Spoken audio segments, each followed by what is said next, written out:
system on our beloved planet is an eloquent expression of the universe's astonishing ability to come into perfect balance, and then to do what life is meant to do, to thrive. Thriving is the natural flow of life.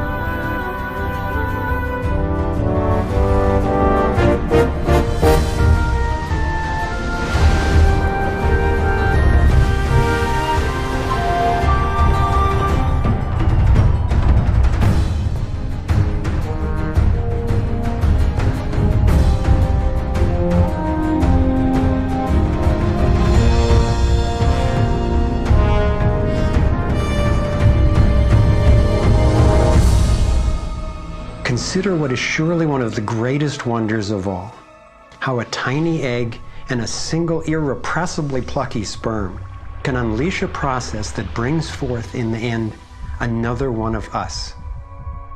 A being of vast ability and unlimited potential, with a brain capable of complex and soaring self-reflection, legs made to dance and run, fingers nimble enough to weave a basket, play a violin, caress a face. If nature teaches us anything, it is that life is meant to work, and that like every living thing, our purpose is to thrive.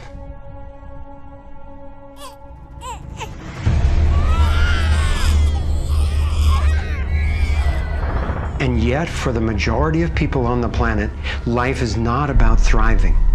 It's about surviving, just trying to hang on. Is this really the best we can do? Did the universe labor for nearly 14 billion years only to bring forth a species that would end up as an enemy to life itself and to its own home? I don't think so. My name is Foster Gamble, and I have spent nearly a lifetime trying to figure out what happened. What is happening that could account for the staggering agony and deprivation on this planet? As a young man, driven by the misery I saw and by my fear for our survival, I set out on a journey, seeking to answer questions like, is it even possible for humans to thrive? If so, why aren't we? My research led me to places I never expected to go, revealing surprising discoveries that seemed unrelated at first, but which turned out to be crucially connected, as you'll see. I found a code, a pattern in nature that's been embedded in arts and icons throughout the centuries. I believe this code holds the key to a new source of clean, sustainable energy that could completely revolutionize the way all people live. I came to understand how our economic system is rigged, and I found out what we can do about it. My journey revealed ways we can claim our power to create liberating, healthy systems everywhere on Earth. I have realized that we are not a mistake. We are simply mistaken. We've been blinded to our brilliance, shorn of our strength, ignorant of our genius, unaware of our true power and magnificence. But all that is about to change. I invite you to share with me the highlights of my unlikely journey. I've created this navigator to take us through time and space. Let me show you around. On this screen, we can access what I call our vitals. It's the critical data we don't get from the corporate media, which in the US has consolidated from 50 companies down to 5 in just over 25 years. We'll use this to check on how we're really doing. The right screen tracks how to chart a healthy, sustainable course for living on planet Earth. I call these the navigating insights. And this will be our compass. Instead of a needle seeking north in our Earth's magnetic field, our compass is the shape of the field itself. And that shape, as you will soon see, has amazing technological and social ramifications. After a lifetime quest, I've come to believe that this pattern actually holds the key to a world that works for everyone. So let's go.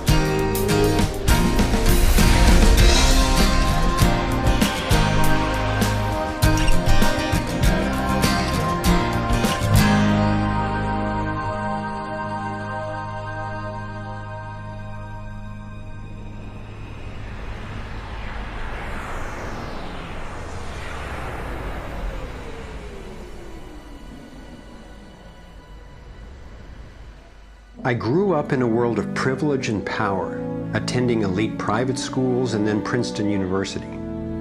As a direct descendant of one of the founders of Procter & Gamble, I was groomed to be a leader in the establishment. But I chose a different path.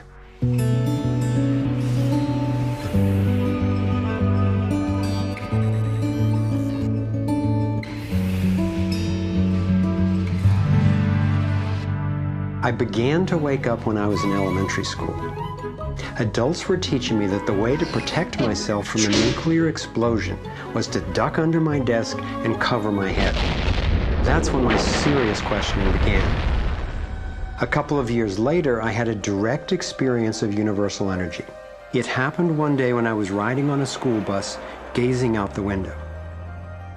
I had a vision of a whirlpool pattern, and I just knew that the flow of energy I was seeing was the same in an atom as in our entire solar system. I felt deeply that I, too, was somehow made of that same pattern. This vision was what originally got me into science, into trying to figure out how the universe works and how we humans fit into the overall pattern of life energy. Years later, I learned that the pattern I saw is known by some in the scientific world. It turns out that in 1921, Albert Einstein got a Nobel Prize for discovering that when energy is released in the universe, there are little packets of wholeness that emerge. This pattern actually tells us a lot about how life evolves. Considering the enduring wonders of creation throughout the universe and how unsustainable so many of our human systems are, I figured learning how the universe creates and sustains life would actually be quite useful. Each of these little packets of wholeness that Einstein discovered, called a quantum, is made out of its surroundings, but is distinct within it, like a whirlpool in water. These packets are always the same pattern, no matter what size, and they are surprisingly relevant to issues as seemingly disconnected as the wars in the Middle East, the global financial collapse, and how to achieve justice for everyone. We're about to explore how. Mathematicians call this pattern the torus. The energy in a torus flows in through one end, circulates around the center, and exits out the other side. It's balanced, self-regulating, and always whole. I was first officially introduced to the torus by scientist and inventor Arthur Young. Futurist Dwayne Elgin explains how the torus is the primary pattern that nature uses for life at every scale. Evolution means to unfold, to roll out. So the question is, what is the universe rolling out? And what the universe is rolling out is self-organizing systems, and you can see this at every scale. A self-organizing system is a technical term for just a system getting a hold of itself, knowing itself, essentially.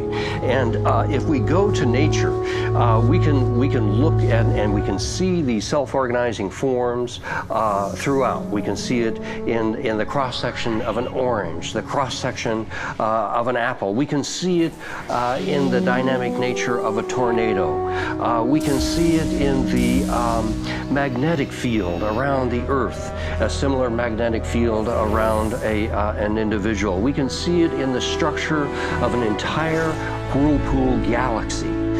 We can see it in the structure of a small atom. At every scale, throughout its entire history, the universe has one single project. It's growing toruses. The universe is a torus growing factory.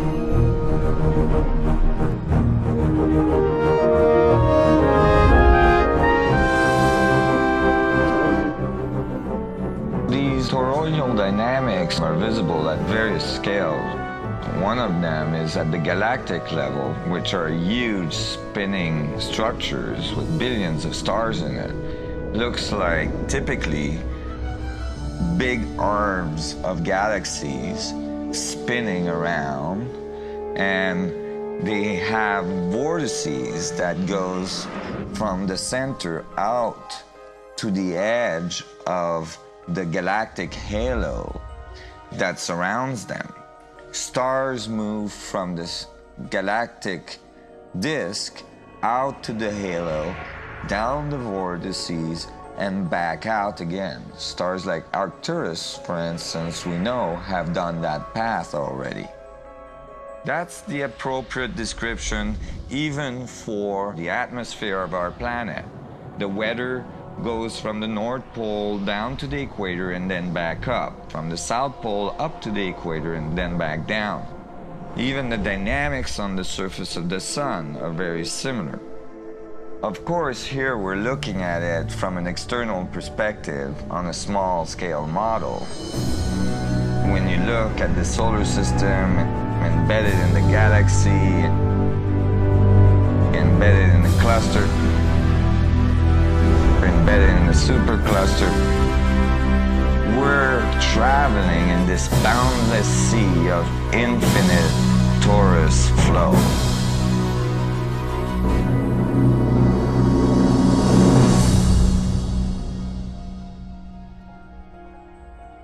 The torus is like the breath of the universe.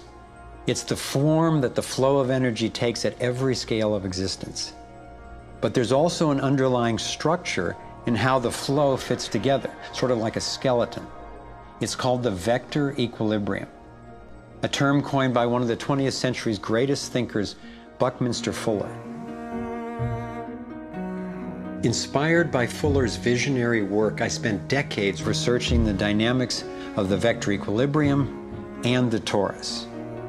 I became so excited by the potential of the toroidal energy form that in 1997 I co-founded a multidisciplinary think tank called the Sequoia Symposium to study the pattern and explore its applications.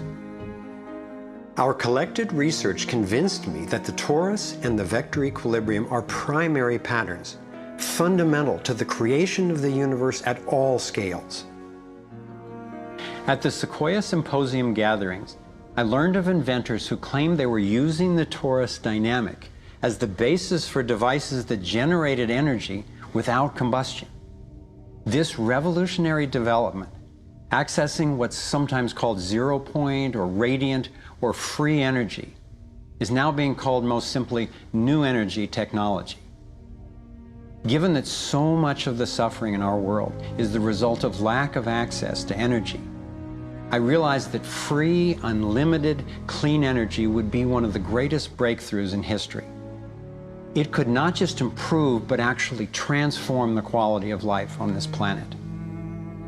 So I began to wonder who else knew about this pattern or about this powerful potential energy source. Some of the scientists at this symposium showed me how the torus has been encoded by different cultures for millennia. Apparently, ancient cultures had embedded this code in the most enduring forms then possible, in stories, in icons, in alphabets, and buildings. Here we are at one of the world's oldest sacred sites, the Osirian Temple at Abydos, Egypt. Very little writing is found in the Osirian Temple. However, there is one very significant piece of information in that temple. It is a very faint but clear and precise drawing. It's not etched into the rock, it's not carved, it's burnt into the atomic structure of the rock in some extraordinary way. Nassim has decoded the Osirian symbol in 3 dimensions. Since our world is not two-dimensional, it makes sense that codes relaying information about our world also wouldn't be limited to flat designs. His 3-dimensional version of the Osirian symbol starts with the vector equilibrium, a perfectly balanced force field with 12 equal energy lines radiating out. They stabilize its center like the 12 spokes of a wheel.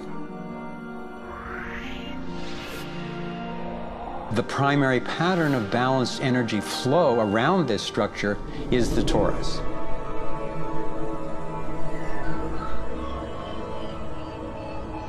Here we expand to the next larger scale, with a total of 64 pyramids called tetrahedra.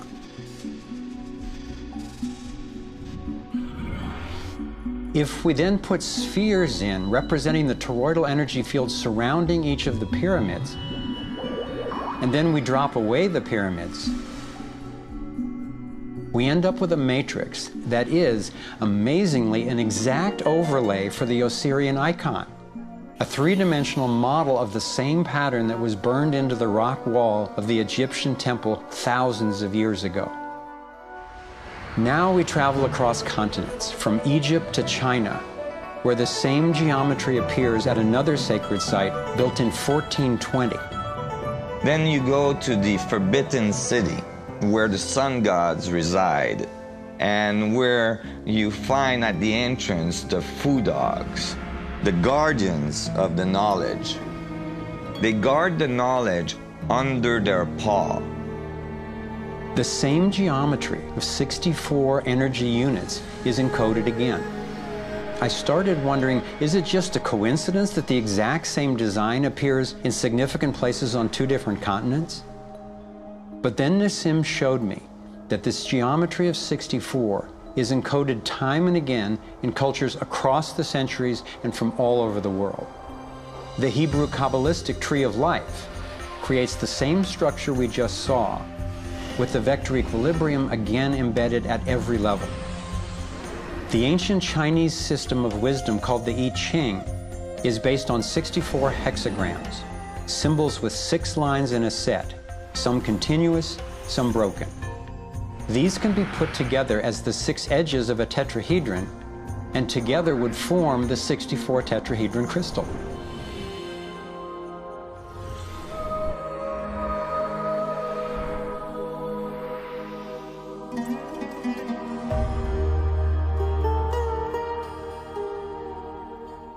This same pattern shows up in modern scientific research. The double helix has an alphabet of 64 codons that are used to encode our human DNA. I had seen that there was advanced knowledge of the living geometry of the universe thousands of years ago, but how on earth did they know about it?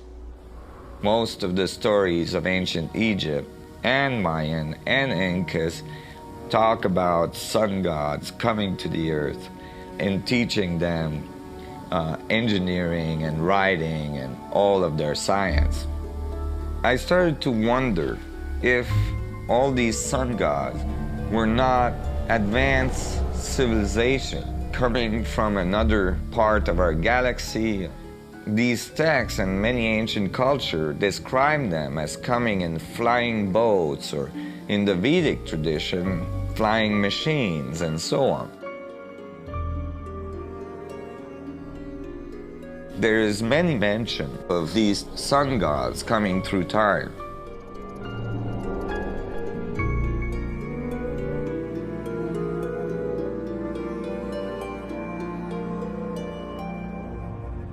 Could these early pilots from beyond our world be the ones responsible for sharing the knowledge of this code? Could they actually be tapping its power to propel themselves through the cosmos? This isn't where I thought my research would lead me, and these notions were rocking my world. But Nassim has impressive evidence to back up his theories, and I could see no other rational way advanced math and physics concepts would have been recorded over 3,000 years ago. I sought out one of the most knowledgeable investigators, Dr. Stephen Greer, the founder of the Center for the Study of Extraterrestrial Intelligence. He's conducted hundreds of interviews with top-ranking government and military witnesses.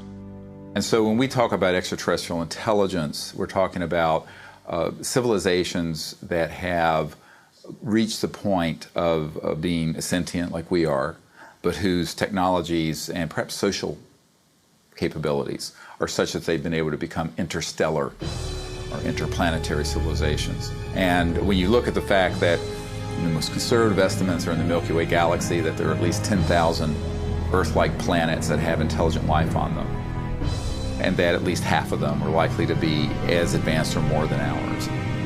It's almost a certainty that there's intelligent life out there that have mastered the laws of the universe beyond what's currently taught at MIT and Caltech, to be able to transfer through space-time in real time through vast distances of interstellar space.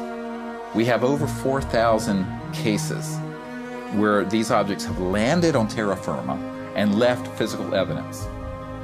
We have over 3,500 pilot cases.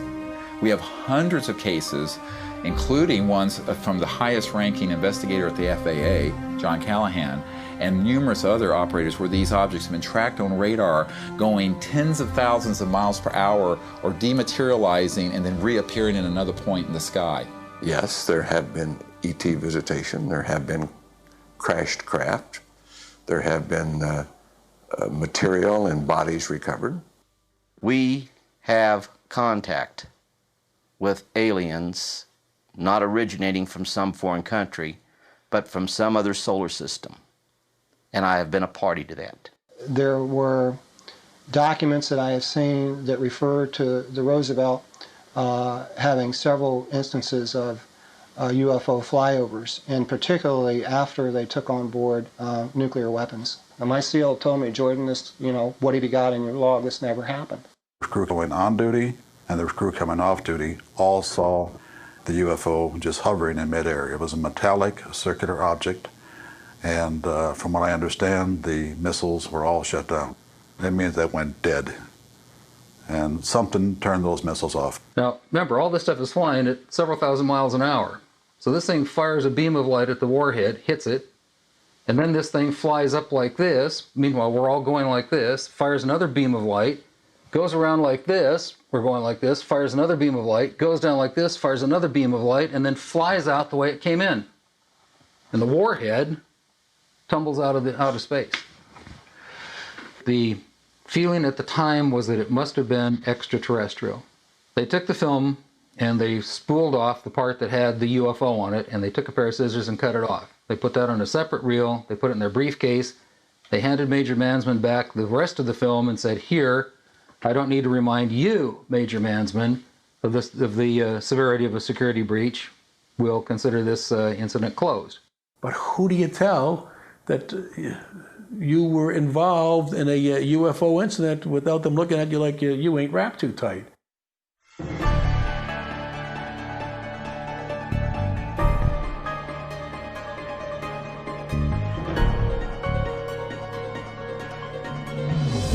Out of all of the evidence for the existence of UFOs, one extraordinary phenomenon continues to astonish and inspire me. The appearance throughout the world of so-called crop circles. These elaborate designs appear mysteriously swirled into crops of grain in such a way that the stalks are bent over, yet remain alive.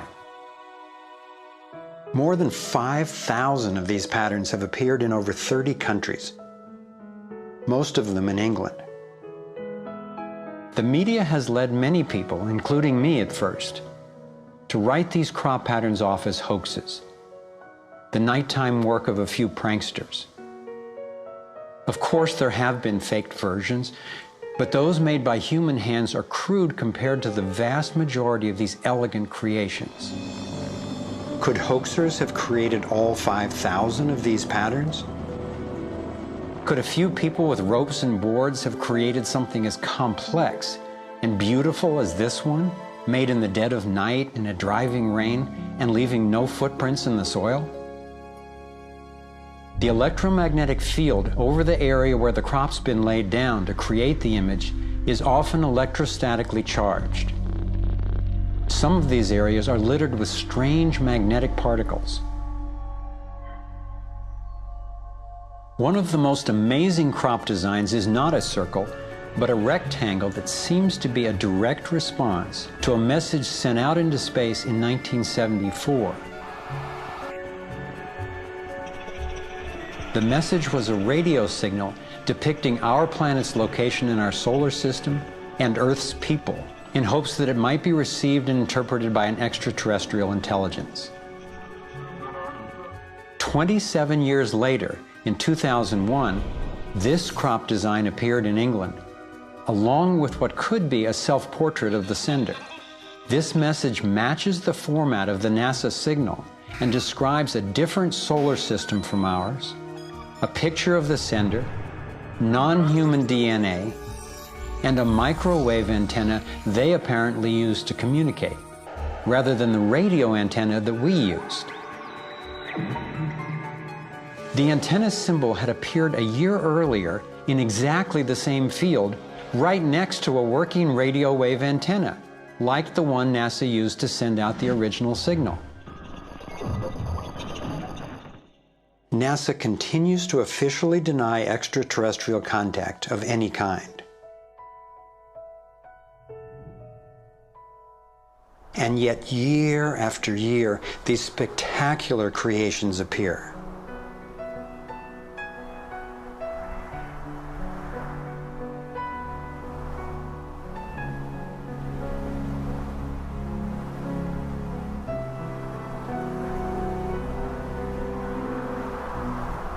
So what might these remarkable designs mean? Here are some two-dimensional versions that seem to be revealing the torus in 3D.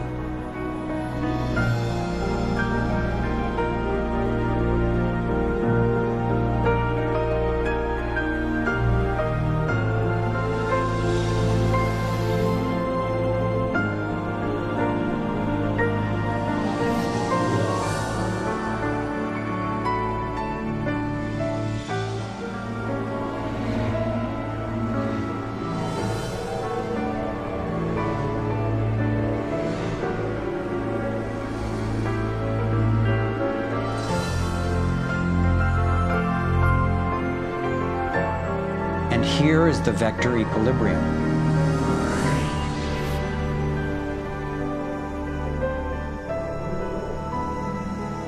And the related pattern of 64 that we saw encoded in the arts of so many ancient cultures.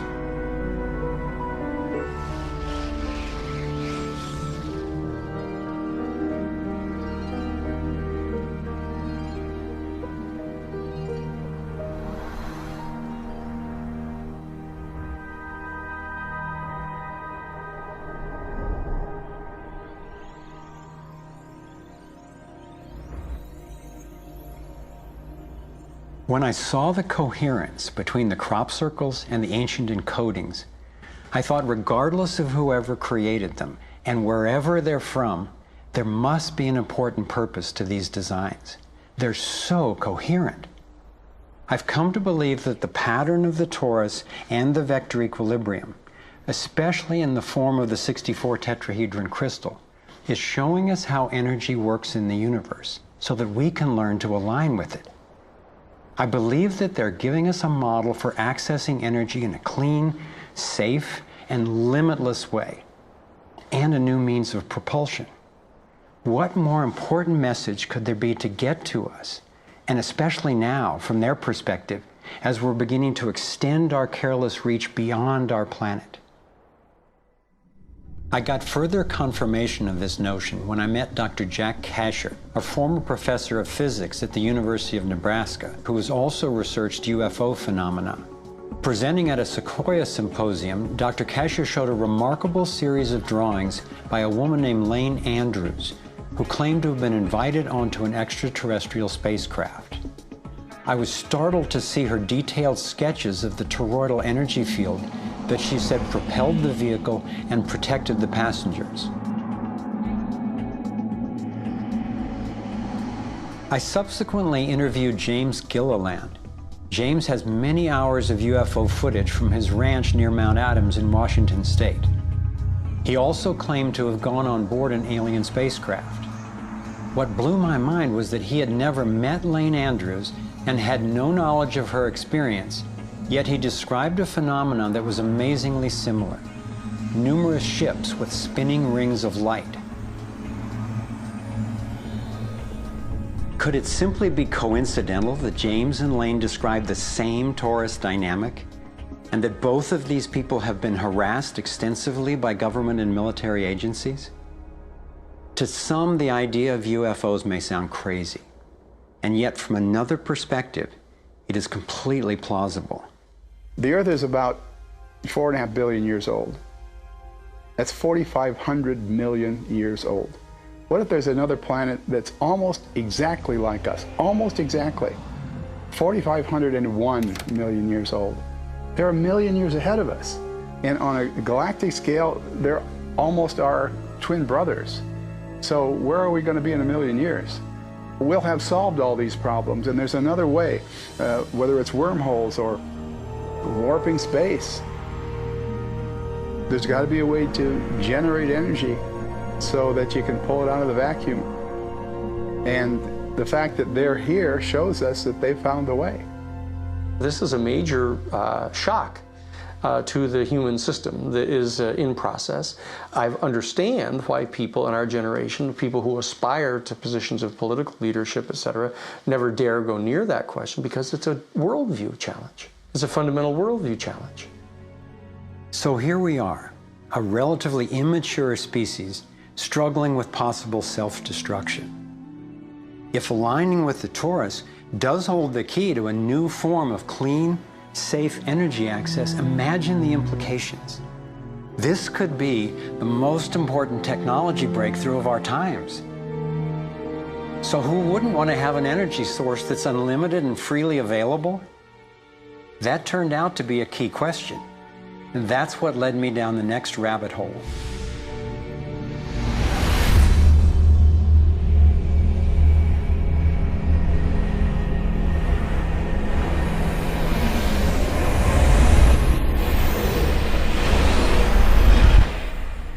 It turns out that scientists as far back as the early 1900s have been developing alternative ways to access electricity without combustion. Nikola Tesla believed he had tapped into what he called radiant energy. Many scientists believe he was accessing what's now called free energy. But before Tesla could finish the project, his financier, banker J.P. Morgan, who had a monopoly on the copper used for electrical lines, recognized how Tesla's invention could transmit electricity without wires. He then shut down Tesla's funding. Tesla's lab was burned down and he was ostracized, all for trying to implement his vision of unlimited energy for everyone.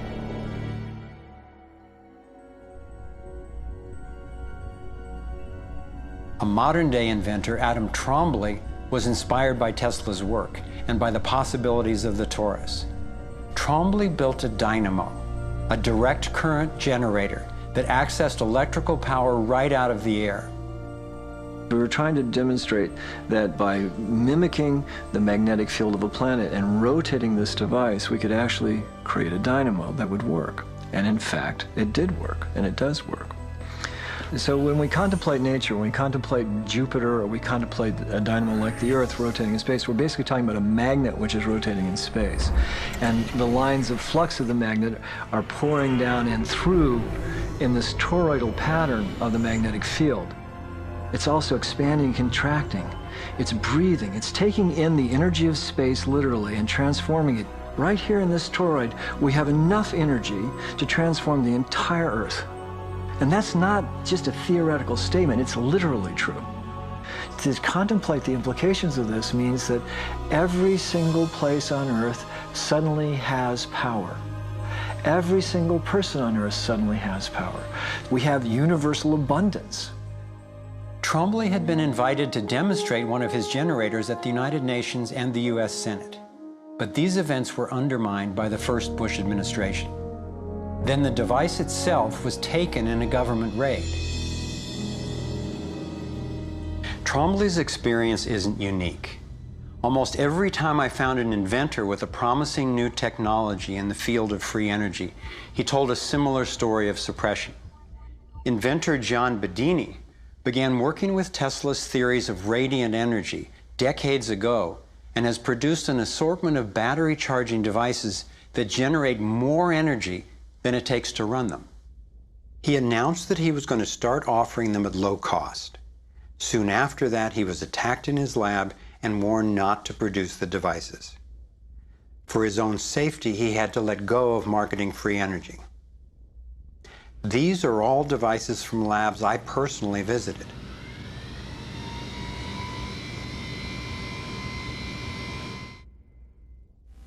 Now,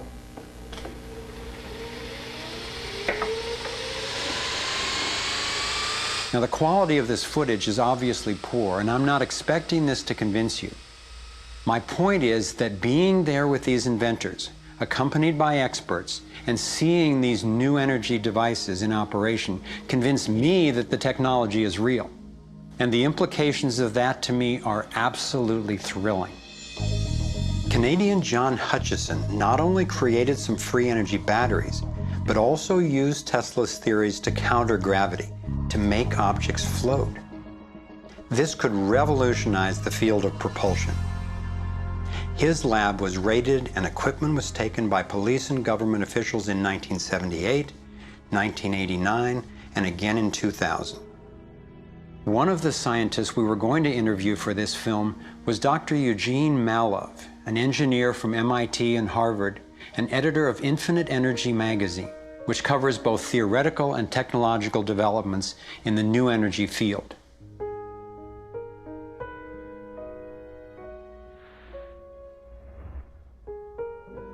Dr. Malov was mysteriously beaten to death in 2004. If these inventors were all hoaxers and charlatans, I wondered, why are they being suppressed so consistently and so brutally? I asked free energy inventor Adam Trombley why he thought this technology was being suppressed, and if the UFO phenomenon was related. We've had major military people at great risk to themselves say, yes, these things are real. Why do you think the military-industrial complex doesn't want that statement to be made? Because you start thinking about what kind of technology is behind that. That's the bottom line. The suppression of UFO phenomena is hand in hand with the suppression of so-called free energy. The energy is extracted from the fabric of the space around us, which means it cannot be metered. That is a direct threat to the single largest industry in the world, energy. It's goodbye ExxonMobil, goodbye oil, goodbye coal, goodbye linear transmission of electricity through power lines, all that gone. Unfortunately, it's someone's $200 trillion piggy bank. The proven oil and gas and coal reserves are worth north of $200 trillion.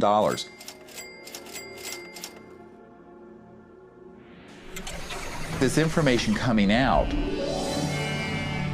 would completely change geopolitical power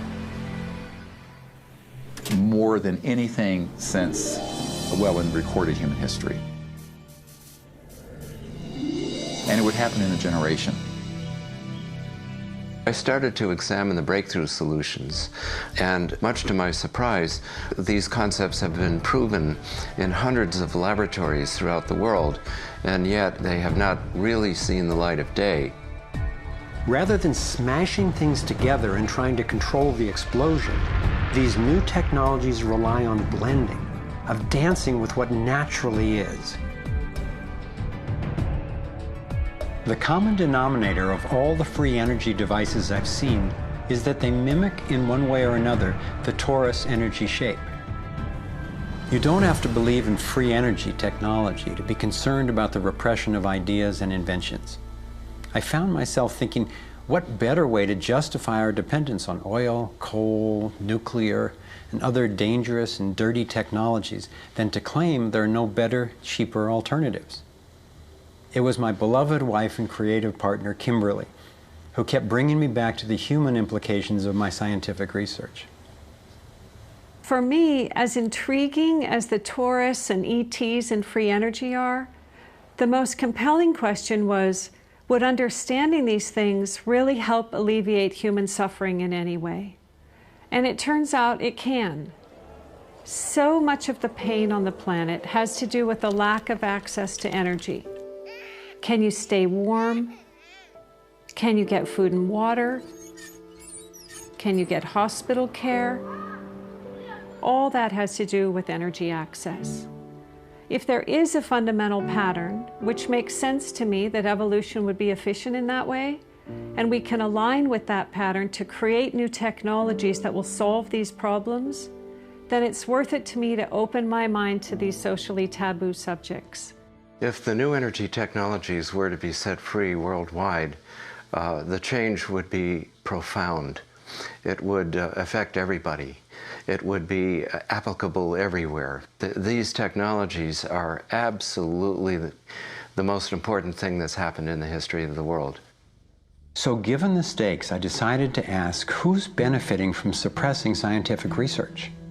Whose wealth and power are threatened by access to clean, free energy? Who has a motive to set up a world where so few have so much and so many have so little? As an independent researcher, I followed one of the cardinal rules of investigative journalism. If a story doesn't make sense, follow the money.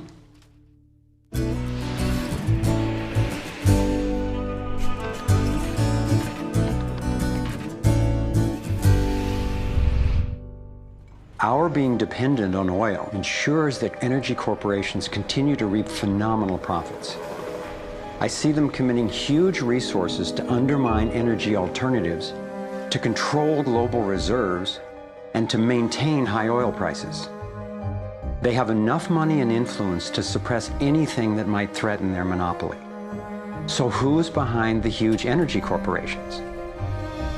The Rockefellers' oil empire got started in 1870 when John D. Rockefeller founded Standard Oil and became America's first billionaire.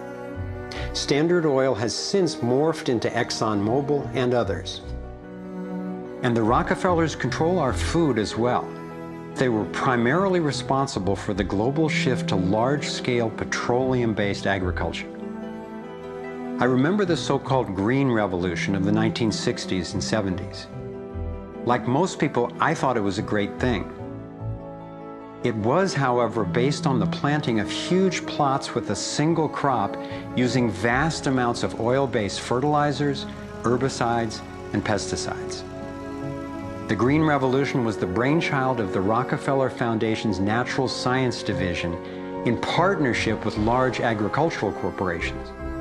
Petroleum-based agriculture provided vast new profits for the oil industry, but never lived up to its promises of ending hunger and promoting health. The Green Revolution did at first increase productivity because every bit of soil was being used for immediate production. But its true costs can now be seen. Taxpayers pay billions in subsidies to giant agribusiness corporations. Small family farms have all but disappeared. Biodiversity is destroyed. Toxic chemicals poison farm workers and pollute the land, water, and our food supply, endangering the health of us all. As of 2010, approximately 1 in every 7 people worldwide did not have enough to eat. The giant corporations who had brought us chemicals for chemical industrial agriculture, and they were talking about 3 instruments to consolidate the food chain. The first was genetic engineering as a way of control. The second was patenting seed and patenting life as a way of control, declaring seed to be private property, treating the saving of seed by farmers as a crime, as a theft of intellectual property. And the third was so-called free trade treaties that would rob ordinary people, farmers, growers, of their freedom to save seed. The design of Terminator technology to create sterile seed in order to impose even more dependence of humanity on a handful of corporations is the ultimate step in this.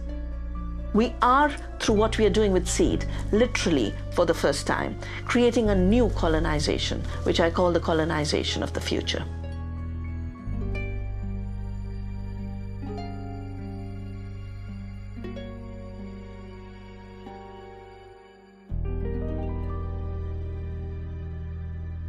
So in 2 crucial areas, energy and food, the same elite banking families and their corporations have taken control, and the consequences have been devastating. For me, it was overwhelming at first to discover such a monopoly of influence, but I knew it was important. Like learning you have a tough but treatable disease. It helps to understand what's causing it and how it operates if the goal is to cure it. So I continued my investigation. If oil and food are controlled by the big banking families, where else does their influence show up? As I followed the money, I began to see this same pattern of control in just about every area of our lives. And I always found the same families in charge, either directly through their banks and corporations or indirectly through their major foundations. Again, it was the Rockefellers who created the National Education Association with help from the Carnegie Foundation and later from the Ford Foundation. What the captains of industry wanted from our schools was an obedient and docile workforce who would be manageable employees and eager consumers. Schools are to establish fixed habits of response to authority. That's why it takes 12 years. You're to respond reflexively when anyone in a position of authority tells you what to do. Like education, health is yet another area dominated by big money and corporations. The American Medical Association, for example, is largely funded by the Rockefellers, who use their funding to influence AMA research and decision-making. The average MD in 4 years of medical school takes one course in nutrition, 2.5 hours in many cases, and the materials used, the curriculum materials, are supplied by the National Dairy Council and the National Livestock and Meat Board and other industries, including the Sugar Association, with products to sell that actually undermine our health in the first place. Unfortunately, the way the system of medicine is set up, medical education is primarily, funded by pharmaceutical companies.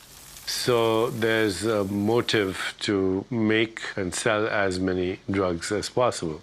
It's also a very time-effective way of making money for the physician, for the pharmaceutical company, for the whole medical establishment. But it's really perpetuating the problems it was meant to alleviate. Side effects may include nausea, dry mouth, and constipation. Decreases in white blood cells, which can be serious. Sexual side effects, diarrhea, nausea, and sleepiness. Can lead to coma or death. How far will these forces go to make a profit? Would they actually suppress cures for diseases the way they've suppressed free energy technology? Sadly, my research has shown me the answer is yes. One well-documented example is the case of Dr. Royal Rife. In the 1920s, Dr. Rife invented the most advanced microscopes of his time. He also developed a new technique he called coordinative resonance, which was apparently able to destroy cancerous tumors as well as viruses. In 1934, in clinical trials affiliated with the University of Southern California, Rife's treatment was tested on 16 terminally ill cancer patients. Within 3 months, they were all successfully cured. Soon after, a lab testing Rife's technology was burned down and a frivolous lawsuit was filed. Through the efforts of Morris Fishbein, head of the Journal of the American Medical Association, Rife was essentially shut down and ruined, his brilliant and promising work all but forgotten. It was really hard for me to consider that someone might actually be suppressing cures. And cancer has run through my family like a raging river. I found out that it's all about patents. If a pharmaceutical company can patent and make money from treatment, especially one that we have to keep on using, then that's what we get. Otherwise, we don't even hear about it. It's not just Rife who got shut down. Reen Case had an old Indian Ojibwe formula that was effective. Harry Hoxsey and Max Gerson had natural remedies that worked. But if you go and you look them up, the AMA makes them sound like complete quacks. And that's where following the money has been so helpful, because the same powers who control the AMA and their research and funding control the pharmaceuticals. So there's a multi-trillion-dollar financial incentive to suppress cures that can't be patented. Knowing that cures exist has not taken away the anguish I feel from losing so many people I love to cancer. It's given me something really satisfying to do with the pain. And I believe when we take the love and devotion that we have for everyone who's died and who will die unnecessarily, and direct it to developing and getting these cures out to people who need them, we can break this cancer legacy and heal.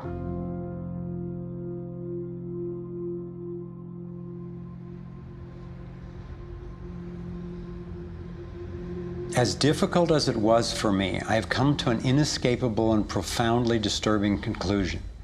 I believe that an elite group of people and the corporations they run have gained control over not just our energy, food supply, education, and health care, but over virtually every aspect of our lives. And they do it by controlling the world of finance, not by creating more value, but by actually controlling the source of money. When I followed the money, I found that it took me up the levels of a pyramid. Here we are at the bottom level going about our daily lives. Above us is government, people who are given a monopoly on force and use it to tax and control us whether or not we agree. But who controls them? At the next level are the corporations. Many would say that it is now corporations and not nation states that rule the world. They call it a corporatocracy. To acquire the world's resources and control the markets, this corporatocracy must have access to cheap money. The big corporations get their loans at special rates from the big banks, which means that those who control the major banks, the moneyed elite, ultimately control the corporations. As I've followed the money, I've learned that almost everything I once believed about money is simply not true. It's interesting how few questions we actually ask about very everyday things, like when we go into a bank and we ask for a loan of, say, $50,000, £50,000, what actually happens? You see, most people live their lives based on a kind of vague image of what happens. What actually happens is you ask for £50,000, they type into your account £50,000. That's all they do. They don't mint any coins, they don't print any money, they don't move any precious metal anywhere. They just put £50,000 into your account on a computer screen. From that moment, you start paying interest on money that has never, does not, and will never exist. It turns out that banks actually have about 9 times as much money loaned out as they have on reserve in their vaults. This is possible because of what's referred to as fractional reserve lending. The way it works is that the Federal Reserve, or the central bank in any country, is legally allowed to determine the amount a bank must have on reserve. In the US, it's currently around 10%. So if you deposit $10,000 into the bank sets aside 10%, or $1,000, and then loans out the rest of your money. The way it works is, say another person comes into the bank and asks for a car loan of $9,000. At this moment, the bank loans out the $9,000 from your original deposit. It isn't there anymore. The borrower then pays the person selling the car, and they go deposit the money into another bank, which is part of the same central banking system. This $9,000 is treated as a new deposit, and the process continues. The money gets redeposited and reloaned until the initial deposit of $10,000 becomes $100,000. The banking system just created $90,000 by loaning out your money. Apparently it began with the goldsmiths in the 17th century when people were trading in gold. Gold was heavy to carry around, so people stored the actual metal in vaults and traded receipts instead. Those receipts were the first paper money. Since only a few people would withdraw their gold at any given time, the vault owners, basically the new bankers, began creating receipts for more metals than they actually held. They loaned out those receipts and charged interest on money, gold, that they didn't really have. That's how our so-called fractional reserve system was born. In this system, the bankers get to make up money out of nothing, while the rest of us have to work hard to earn it. It has created a modern form of serfdom where the mass of society is now working to pay off their debt to the banks.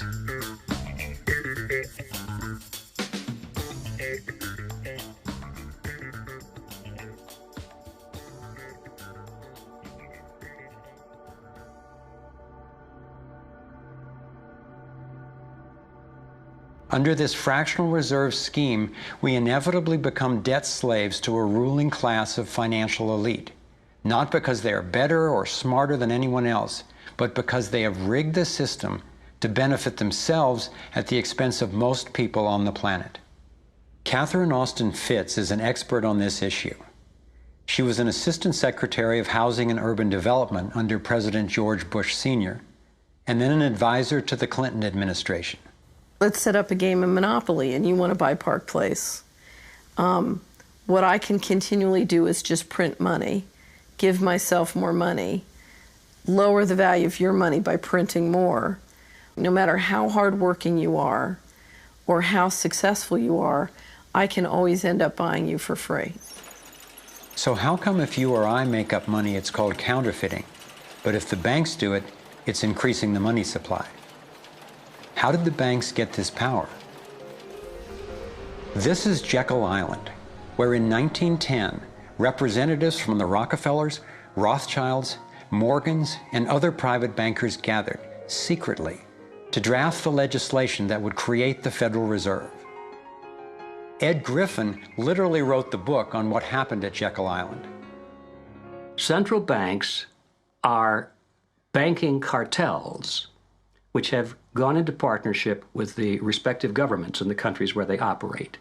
And they've been given monopolistic power over the creation of the nation's money supply. That's what the politicians handed to them as a gift, you might say, for the partnership. Now, in return, what did the bankers do for the politicians? They promised to create money out of nothing, now that they've got this legal power to do it anytime the government needs it. And since 2008, we've witnessed the greatest fake money printing run in recorded history. This financial sleight of hand disguises the costs, hides who's to blame, and leaves us as debt slaves working to pay off the bill. I found it revealing that in the same year the Federal Reserve was founded, 1913, the Internal Revenue Service was also established. An income tax was then instigated so you and I would have to pay the politicians' debt plus interest to the bankers. The problem is we have a privately owned central bank system in the United States disguised as a government-owned system. Now, if you look in the telephone book here in the Washington, D.C. area, you look up for Federal Reserve in the blue government pages, it's not there. It's in the white pages right next to Federal Express. It's a privately owned central bank. What is the proper relationship, what should be the proper relationship between a chairman of the Fed and a president of the United States? Well, first of all, the Federal Reserve is an independent agency, and that means basically that there is no other agency of government which can overrule actions that we take. There is no other agency of government which can overrule actions that we take. We have a private bank that prints money on behalf of the Treasury. The Federal Reserve prints money on a debt-based system which creates scarcity. But it puts a group of insiders in a position of having access to all the data about the economy when we don't. So you have a small group of bankers who understand the data on how the money works in the economy, and it gives them the ability to print money in a way that the insiders are protected and everybody else is drained. Catherine went on to compare a healthy economy to a vibrant torus, balanced, freely flowing, and energized throughout, in contrast to what's happening in our current economy. What you have is a system that's very dynamic, and it's trying to optimize. But intertwined in the core of it, you have a tapeworm. The way a tapeworm works in your body is it injects a chemical into your body that makes you crave what's good for the tapeworm and bad for you. You have a parasite that's very much manipulating and engorging itself at the expense of the whole. We live in a tapeworm economy where the financial elite are the tapeworm and they're feeding on us. And they don't like it when people blow their cover. After Catherine began exposing government corruption at the highest levels, the FBI raided her company and seized its assets. She was dragged through the courts for 10 years before being found innocent. So we've got the Federal Reserve, a privately owned corporation with a monopoly on creating money, but with no accountability. backed up by a government with a monopoly on force. The country got sold on the Fed as an institution that would help stabilize the economy and remain independent of politics. But in fact, in close to a century of existence, the Federal Reserve has done just the opposite. Since they took charge, we've been robbed through inflation, and the purchasing power of the dollar has declined more than 96%. And the wealth gap makes it clear most of the money is going to a very few.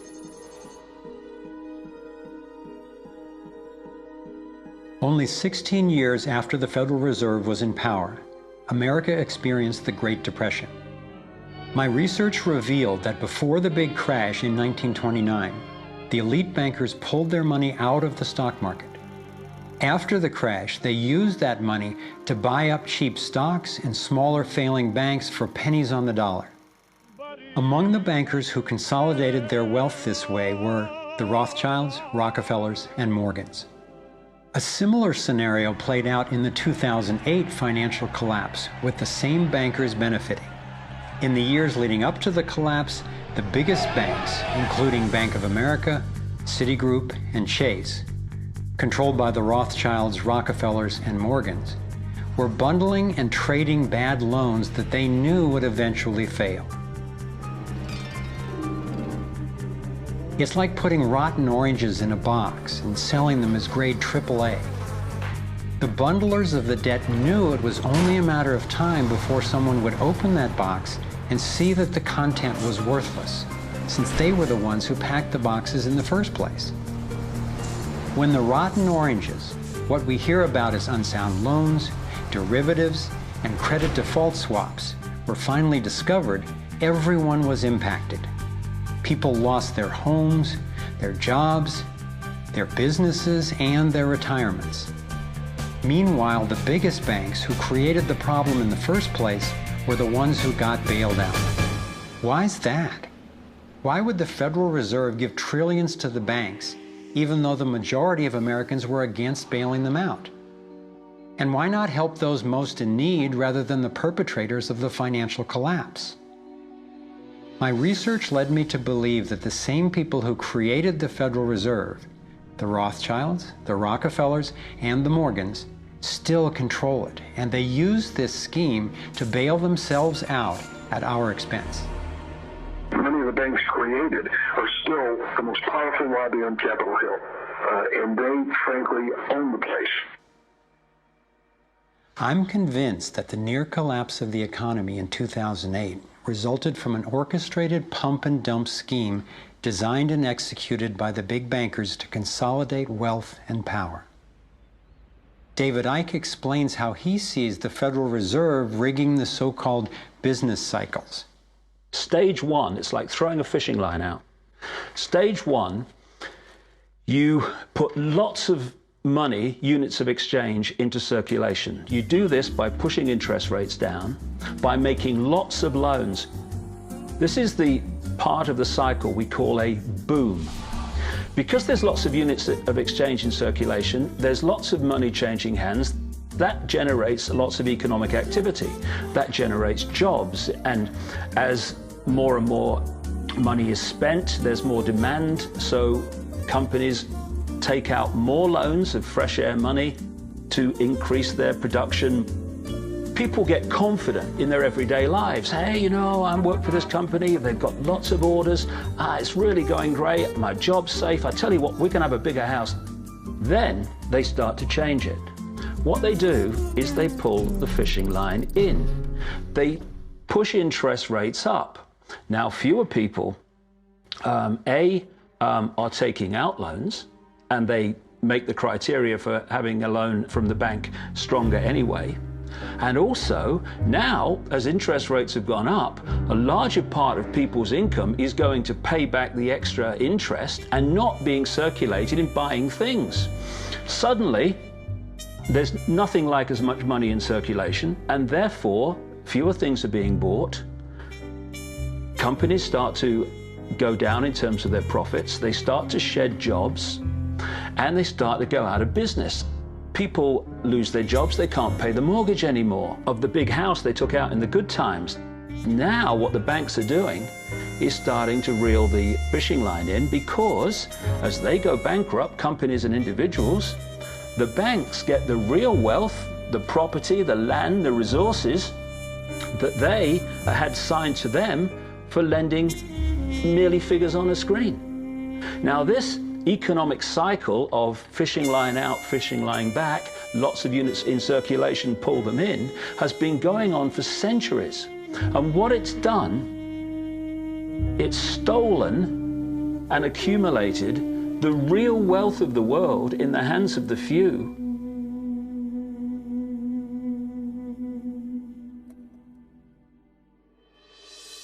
At the international level, central bankers use the World Bank and the International Monetary Fund to make more money while exploiting the resources of countries they lend to, bankrupting them in the process.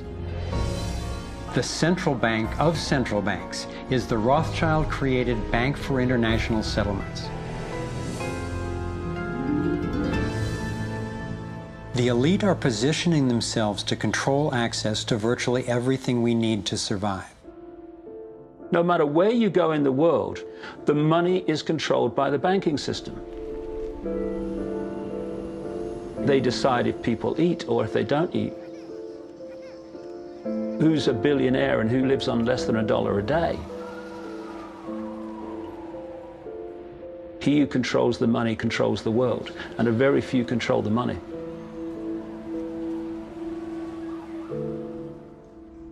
At this point, my view of the world had been turned upside down. I was struggling with the realization that the failure and suffering of so many is actually success and fulfillment for a few. The elite central bankers who fooled the world into letting them create money. They already have vast fortunes, so what is their end game? What is their ultimate agenda?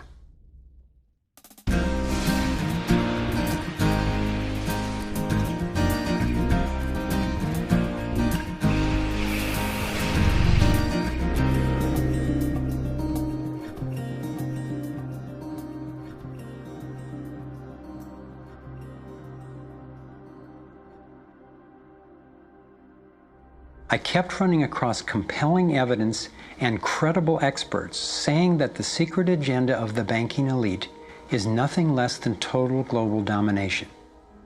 At first, I resisted the idea, but I was committed to finding out what was keeping us from thriving, no matter where it might lead.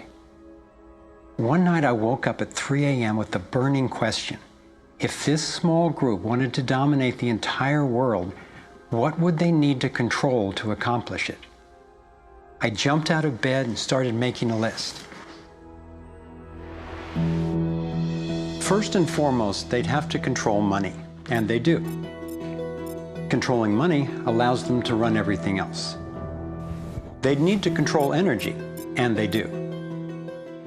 They already control big agriculture and world trade. They're buying up water supplies worldwide.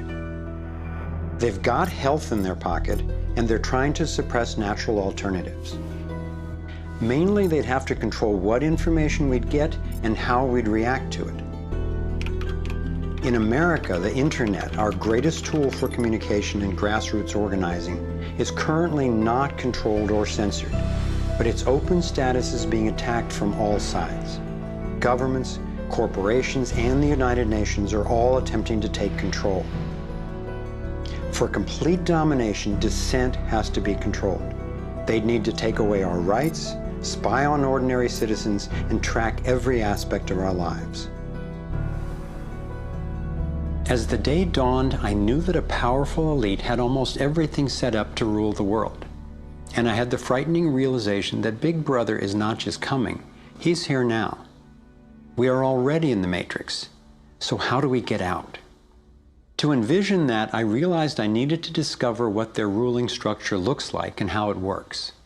A relatively small group of families, especially the Rothschilds, Rockefellers, Morgans, and Carnegies, along with the Harrimans, the Schiffs, and the Warburgs, have been leading the controlling elite in the West for generations. I'm not implying that every individual in these families is aware of or active in the global domination agenda. However, I'm convinced the heads of these dynasties control the corporate and banking interests that carry out the sinister scheme that is destroying so many lives. Those secretly driving the agenda have been known by many names. Leaked reports confirm that they meet throughout the world behind closed doors to discuss their agenda. Then, like clockwork, their plans begin to show up in the media, finance, corporate, government, and military arenas. Of course, not everyone involved in these groups is in on the decision-making. There is a hierarchy of knowledge and participation. One of the primary symbols of the controlling elite is the all-seeing eye. It's on the dollar bill. It's on the American mass surveillance system initially called Total Information Awareness. It's on the British intelligence agency MI5. And it even oversees the Supreme Court complex in Israel, designed and funded entirely by the Rothschilds. I believe they've taken the majestic image of the Cheops pyramid and its legendary metallic capstone and perverted the meaning to represent those at the top being able to track and control all those under them.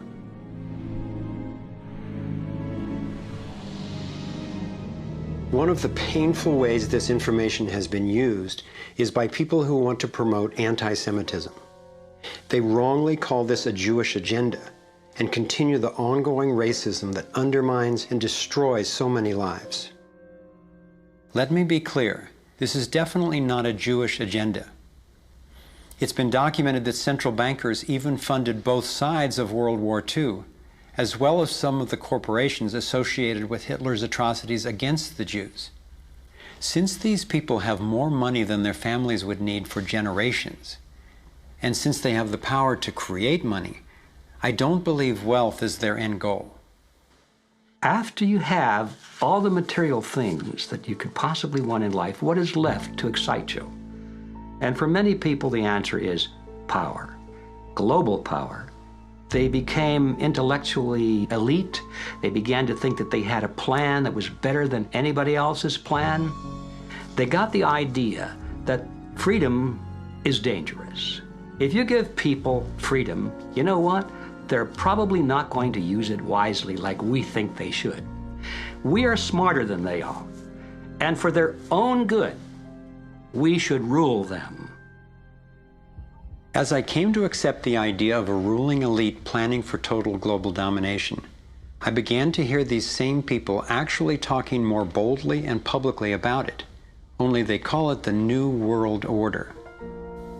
When we are successful, and we will be, we have a real chance at this New World Order. It is a new world order with significantly different and radically new challenges. A new world order can be created. It's a great opportunity.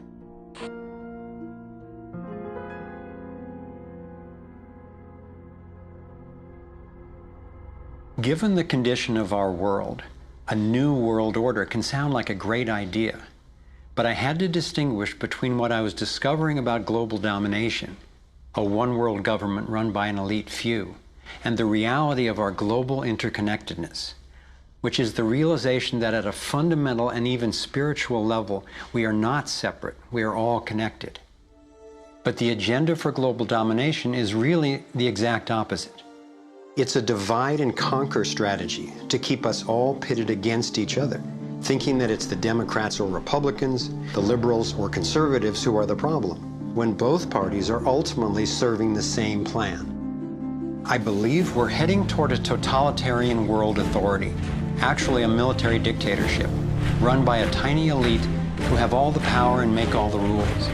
If they succeed, there'll be nowhere to run, nowhere to hide. Think about it. The whole notion of conspiracy has been so ridiculed that it's socially challenging just to consider it. And there's always a reasonable sounding story to explain any one incident on its own. I personally used to try to justify how the same people consistently ended up with more money and more control by thinking they must just be taking advantage of the situation, but not actually causing it. But after nearly a decade of putting the issues and the evidence together, I am convinced it is not random, and that a few very powerful banking elite families and their political and corporate partners do have an agenda to dominate and control the rest of us. Once I got the reality and the scope of the agenda, I really had to think, how much do I want to know about this? Do I want to focus on the worst of what human beings are capable of? I decided it is worth knowing who these people are and how their organizations operate, because on the other side of the rage and the sadness are clarity and strength, the power we have to focus our efforts effectively now that we understand what's really going on. The greatest prison that people live in is the fear of what other people think. What happened to me as a result of all the ridicule I went through is that I stepped out of the fear of what other people thought. And it's only when you do it that you realize what a prison you lived in before. And what it gave me was a personal understanding of how easy it is for a few to control the many. All you have to do is dictate the norms in society, what is considered right and wrong, moral and immoral, good and bad, sane and insane, possible and impossible. And you build what I call a hassle-free zone. And if you live your life within that zone of perception, belief, and what you say and think, then people will leave you alone because you're normal.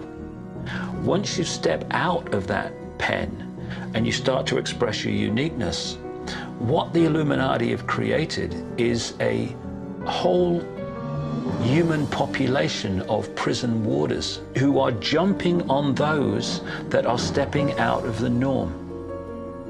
And it's interesting, when you get to the edge of that hassle-free zone in what you say and you think, you're not thinking, if I do, what about the head of the World Bank? What's he going to say if I do this? No. We're saying, what will my mother think? What about the guys down the bar and the people at work? What will they say? And what the Illuminati have done by creating the norms, they have created an absolute army of people to impose those norms on each other. Their grand strategy for global dominance is already being implemented. They are carving up the world into superstates that transcend national boundaries so that we are easier for them to manage. They have already established the European Union and the African Union. Politicians from the United States, Canada, and Mexico, under the title of the Security and Prosperity Partnership, have been working on the northern part of what could arguably be called plans for an American Union. This has been going on for years without citizen or congressional consent. A Pacific Union is already in process. This is the organizational chart for global tyranny, the structure for complete control. Here are two of the most powerful men in Europe talking about moving to a single world government. It is extremely important that we, in this new ownership of global governance, have, particularly on both sides of the Atlantic, the implementation of the same rules in the same fashion. 2009 is also the first year of global governance, with the establishment of the G20 in the middle of the financial crisis. On the international level, the central banking elite have put huge organizations in place to implement their policies, including the World Trade Organization, the World Health Organization, the World Bank, and the International Monetary Fund. John Perkins is a man who knows from decades of his own experience as a so-called economic hitman how the collusion of banks, corporations, and governments has taken over countries around the world.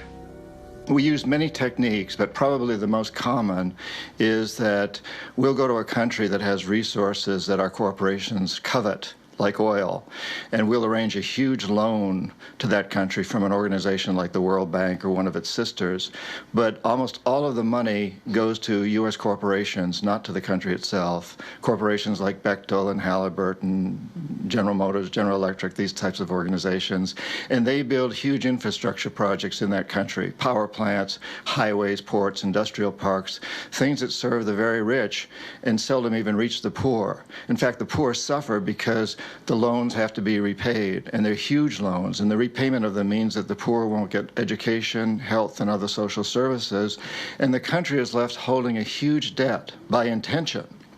We go back, we economic hitmen, to this country and say, look, you owe us a lot of money, you can't repay your debts, so give us a pound of flesh.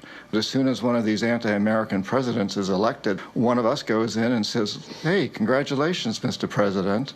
Now that you're president, I just want to tell you that I can make you very, very rich, you and your family. I've got several $100 million in this pocket. If you play the game our way, if you decide not to, over in this pocket I've got a gun with a bullet with your name on it in case you decide to keep your campaign promises and throw us out.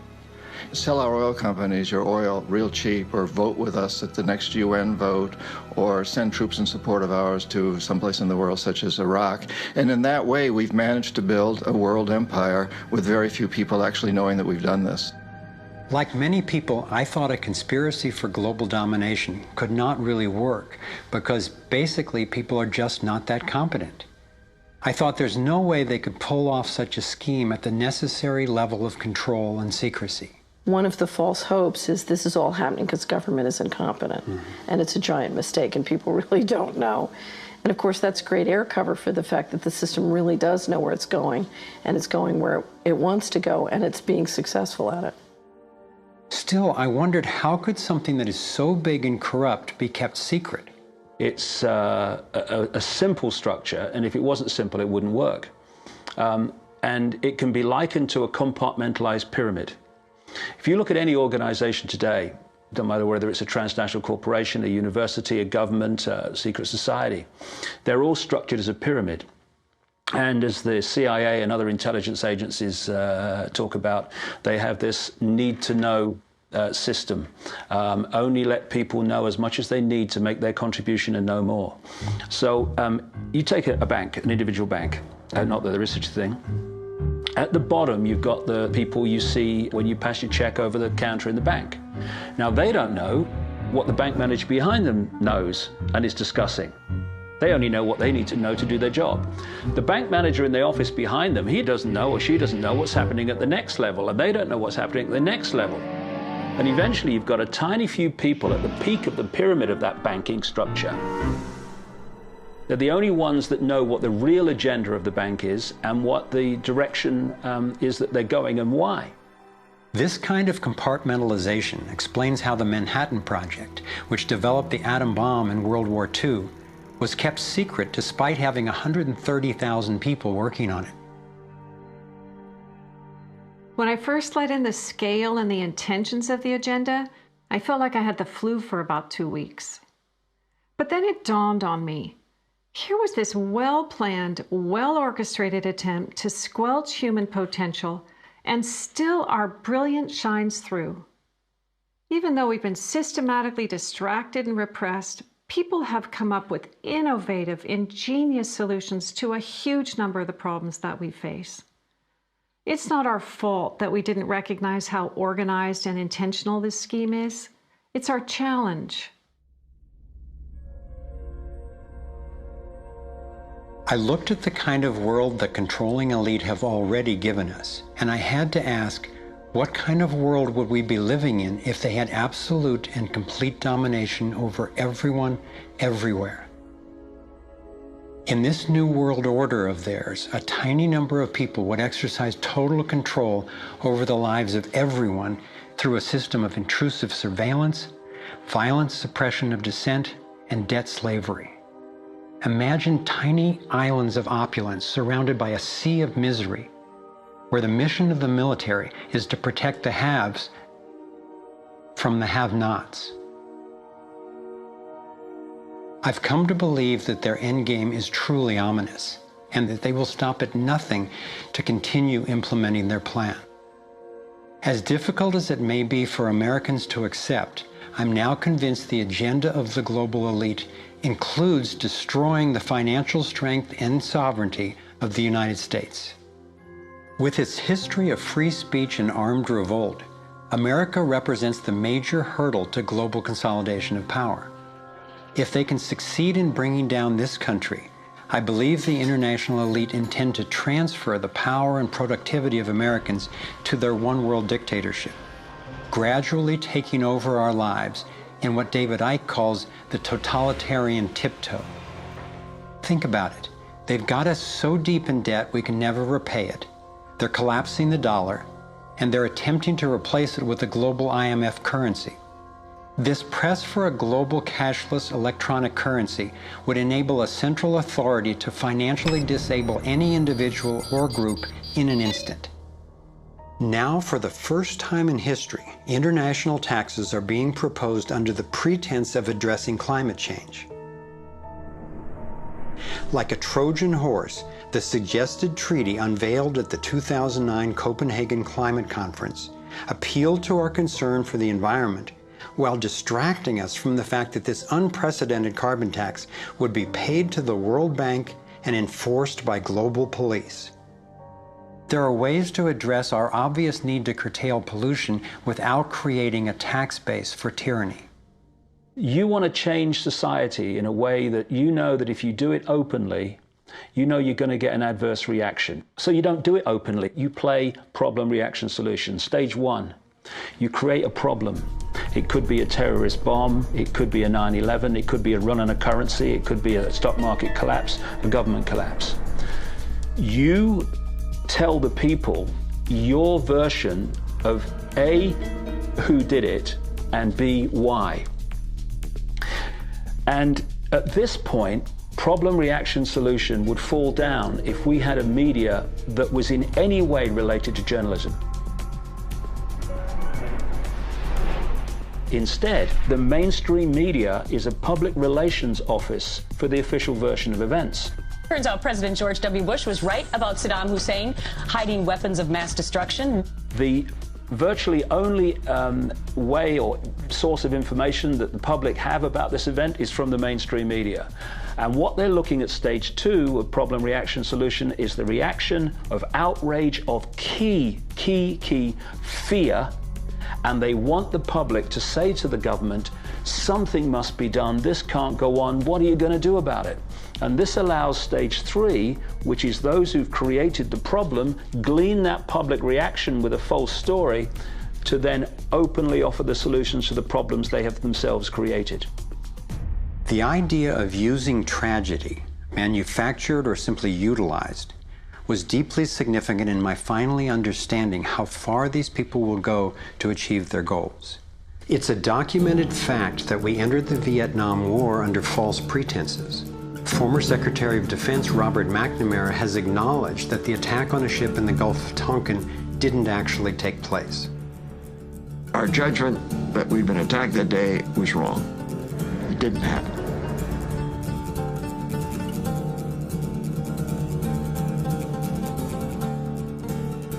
More recently, former President Bush used non-existent weapons of mass destruction as a pretext for invading Iraq. Tactics like this are sometimes referred to as false flag operations. An increasing number of people believe that 9/11 was a false flag operation by the global elite in order to set the stage for taking over Middle East oil and dismantling U.S. constitutional protections. There are lives in the balance. There are people under fire. There are children at the cannon. There is blood on the wire. There is blood on the wire. There is blood on the wire. There is. Most of what's needed for a police state is actually already in place. Right now in America, any of us can be imprisoned without warning or due cause, and we can be kidnapped, tortured, and assassinated legally if the government decides what we are doing is a threat to their plan. All they have to do is name us as a suspect in their so-called war on terror. We're being watched more and more. In 2010, there were 30 million surveillance cameras recording us in the US alone. When we demonstrate, we're now relegated to what are euphemistically called free speech zones. Zones for free speech? Every phone call and email we send is collected and archived and can be inspected at any time. Our driver's licenses and passports have computer chips implanted in them to track our every move. And now hospital patients are getting these same chips implanted under their skin. In fact, it was Procter & Gamble who developed these chips, initially for tracking their products. It's always offered as a way to help, but even an assistant director of Central Intelligence has admitted it's an entry point to getting all of us chipped for better tracking and control. These would-be controllers, through the US Space Command, have outlined a plan called full spectrum dominance. Sophisticated satellite surveillance, as well as directed energy and laser weapons, which are already developed, have the ability to target dissenters anywhere on Earth. I believe they are also trying to ensure they can deal effectively with any resistance. FEMA containment camps and railroad cars with shackles have been recently constructed or refurbished all over the United States for use in what officials call times of pandemic or civil unrest.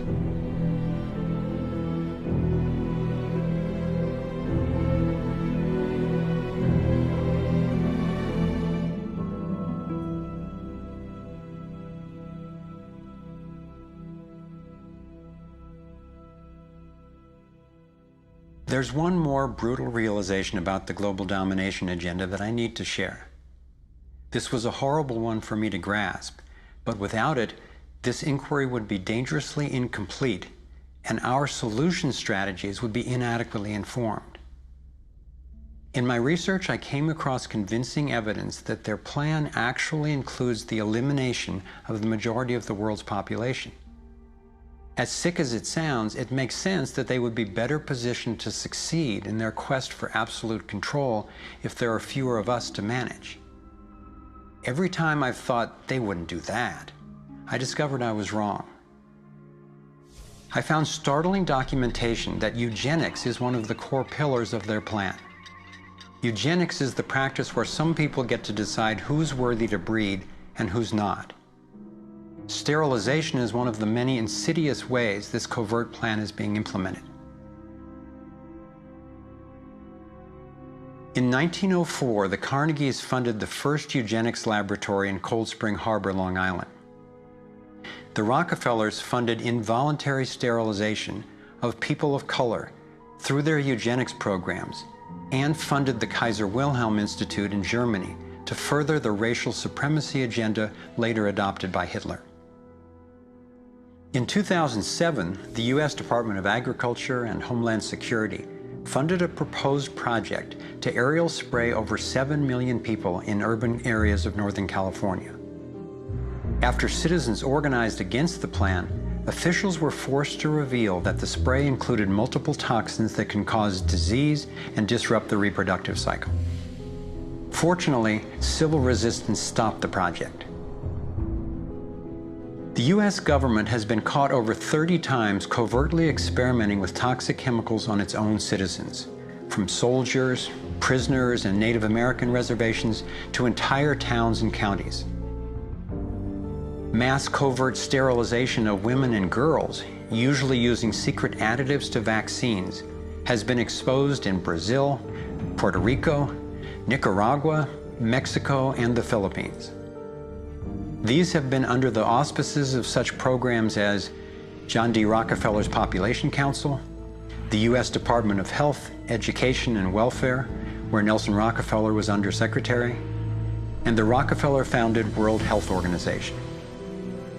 Novartis and Syngenta, in cooperation with the U.S. Department of Agriculture and the Department of Defense, have field-tested a spermicidal strain of GMO corn that would render male consumers infertile. This was quietly announced as a contribution to the world overpopulation problem. The list goes on and on.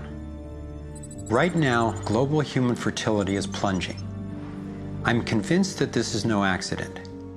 For me, being willing to consider and research a direct depopulation agenda was critical to my getting the whole picture and to generating responses that could be sufficient to the task we face. I know this may sound crazy, but imagine that it's 1932 and we're in Germany. If I told you that in the next decade millions of people would be exterminated, you would say impossible. No one would do such a thing.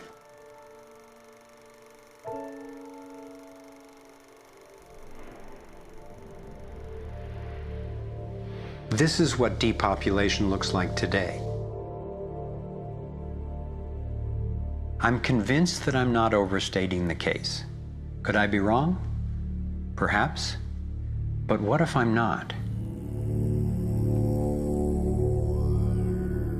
We are at a critical fork in the road in human evolution.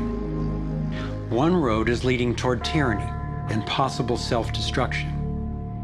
The other would lead us to a peaceful, healthy civilization based on honoring the rights and freedom of every single person on the planet.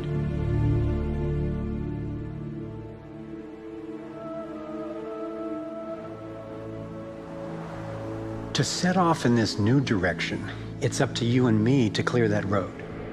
The time has come to say, enough. There is another way.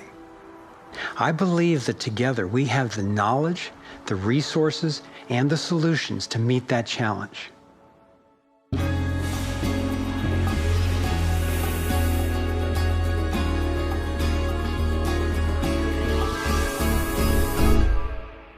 I see this process as nothing less than a struggle for the soul of humanity. It begins with a shift in worldview, answering the question, who are we really? What is human nature? Are we humans what the elite would have us believe? Stupid, greedy creatures who, if left to our own devices, would devolve into violence and chaos, and so for our own good must be ruled over by a self-appointed elite? Or are we naturally caring and creative?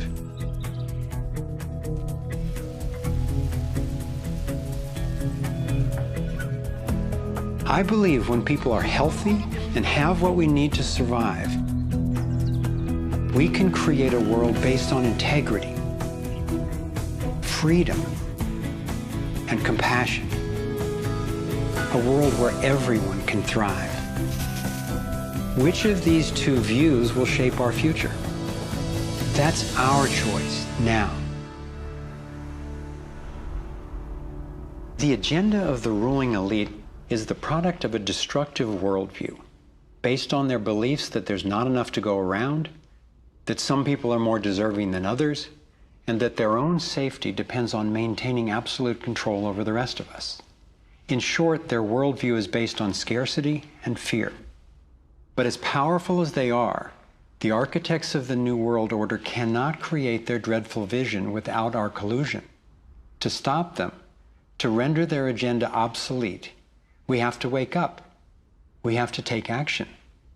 This is like the last effort of a particular phase of civilization. It's its last gasp, really, and I often use the metaphor of the caterpillar becoming the butterfly, because the caterpillar crunches its way through the ecosystem. It's very destructive. It eats 300 times its weight in a day until it's so bloated that it hangs itself up and goes to sleep, and its skin turns into a hardened chrysalis.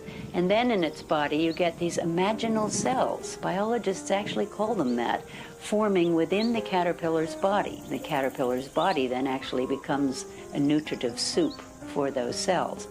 But what's important about that metaphor is that the old and the new coexist for a while. And it's the job of the caterpillar to preserve its life. It's a desperate government that we have now trying to control oil in the Middle East and wanting now to promote nuclear energy and all these things that they know better, but they have to play out the role of protecting themselves. It's their job. And if you love butterflies, you don't go around stepping on caterpillars. So we can't hate them. It doesn't do any good. But if you want alternative energy, you don't ask an oil economy administration to produce it for you. We have to produce it. We imaginal cells have to show that it's cheaper, more efficient, and more effective. Our job is to build the new world. If we had the vision and a worldview that says our crisis is a birth and everybody's needed and everybody will have more of what they truly want, you could turn this desperate world into a renaissance of human creativity and love.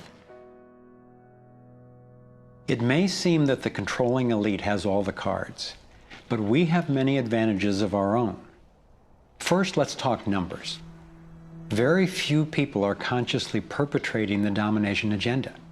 Most of those helping to implement the plan don't understand the full picture of what they're a part of.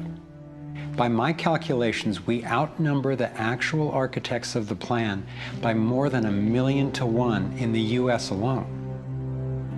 Entrepreneur and environmentalist Paul Hawken estimates that there are now well over 1 million organizations in the world that work towards social and environmental justice, comprising the largest social movement in the history of humankind. This movement, when connected electronically, could become a network of networks that will be the most powerful activist force for change ever.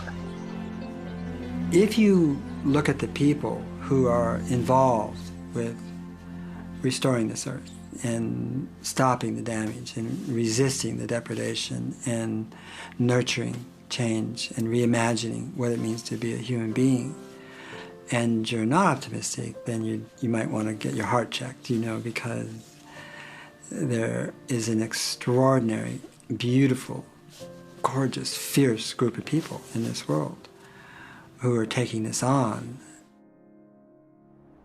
The second important advantage for us is that all the power centers that the elite control require our participation.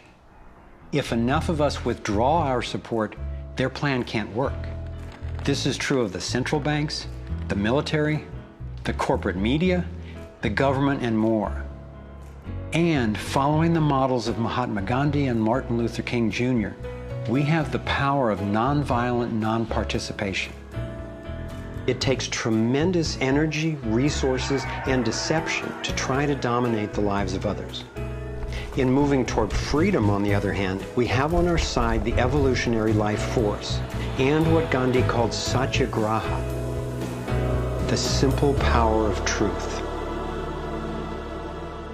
In India, we have thousands of villages which are now freedom zones. So we will not accept patenting. We will not cooperate with it, just like Gandhi did not cooperate with salt laws. We will not allow chemicals and genetically engineered crops to enter our ecosystems because they threaten this biodiversity. And this freedom movement, which is a freedom movement for all species, not just for individual humans, is something that's growing so fast and is reflected in the movement for GMO-free zones in Europe. I turn my back, and there's another 1,000 GMO-free zones. 90% of Italy, 90% of Austria. The freedom zones around the seed, around food, are creating massive shifts.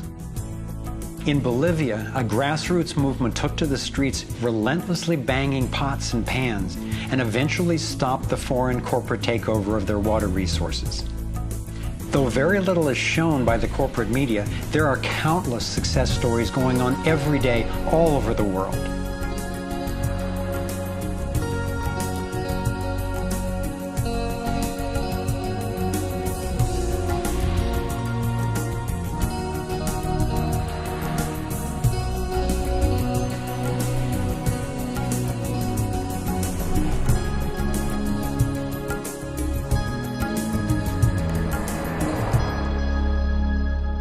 I wasn't willing to make this film until I knew there were responses that are a match for the crisis. And now the power of the internet enables us to share the breadth and the depth of this research. We've spent years creating a vast website, thrivemovement.com, that brings it all together and makes the information and what we can do about it accessible to everyone. Here you have your very own navigator module to go deeper into the main subjects covered in the film: code, problem, and solutions. You can study strategies and tactics and connect with others to take high-leverage actions. Every fact stated in this film has been independently verified, and the reference is on our website. This sector navigator facilitates whole systems thinking that recognizes that actions in one area impact all the others. The center of the sector navigator is worldview, because it determines how we experience everything that happens within and around us.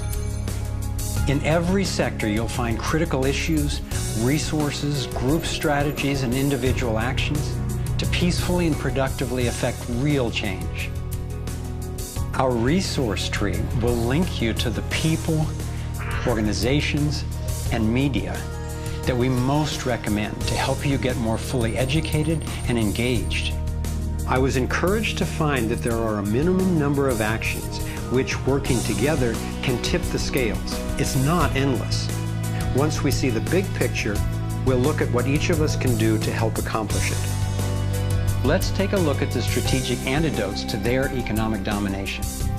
We need to stop any more bailouts of banks or corporations, dismantle the Federal Reserve, withdraw taxpayer support from central banking agencies such as the IMF and World Bank, allow development of alternative currencies and independent banks, and refuse international taxes. My main emphasis is on solutions in the U.S., because that's what I know best. But just as the predicament is global, so are the principles on which the solution strategies are based.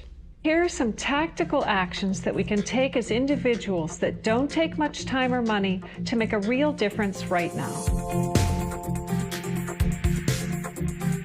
Get informed, speak up, and connect with others. Bank locally. When we move our money out of the big centralized banks and into locally owned banks and credit unions, we defund the problem and fund the solution all in one move. Buy and invest responsibly. Every dollar you spend sends a message.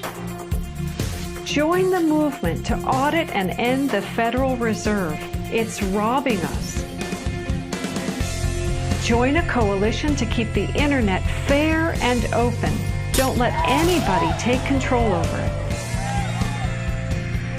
Support independent media. Get your information from diverse sources and think about who's funding the news you get. Support organic, non-GMO farming. Join movements to bring about honest elections, including traceable paper ballots and campaign finance reform. Congress can only be accountable to us when corporations stop funding them. Advocate for renewable and new energy technology. Bring the conversation about free energy out into the open. It will transform the power dynamic on this planet faster than anything in recorded history. Sign up for critical mass actions. It's a strategy to leverage our power by waiting until a huge number of us agree to participate before taking an action. Imagine 1 million of us acting in unison. Then again, imagine even more.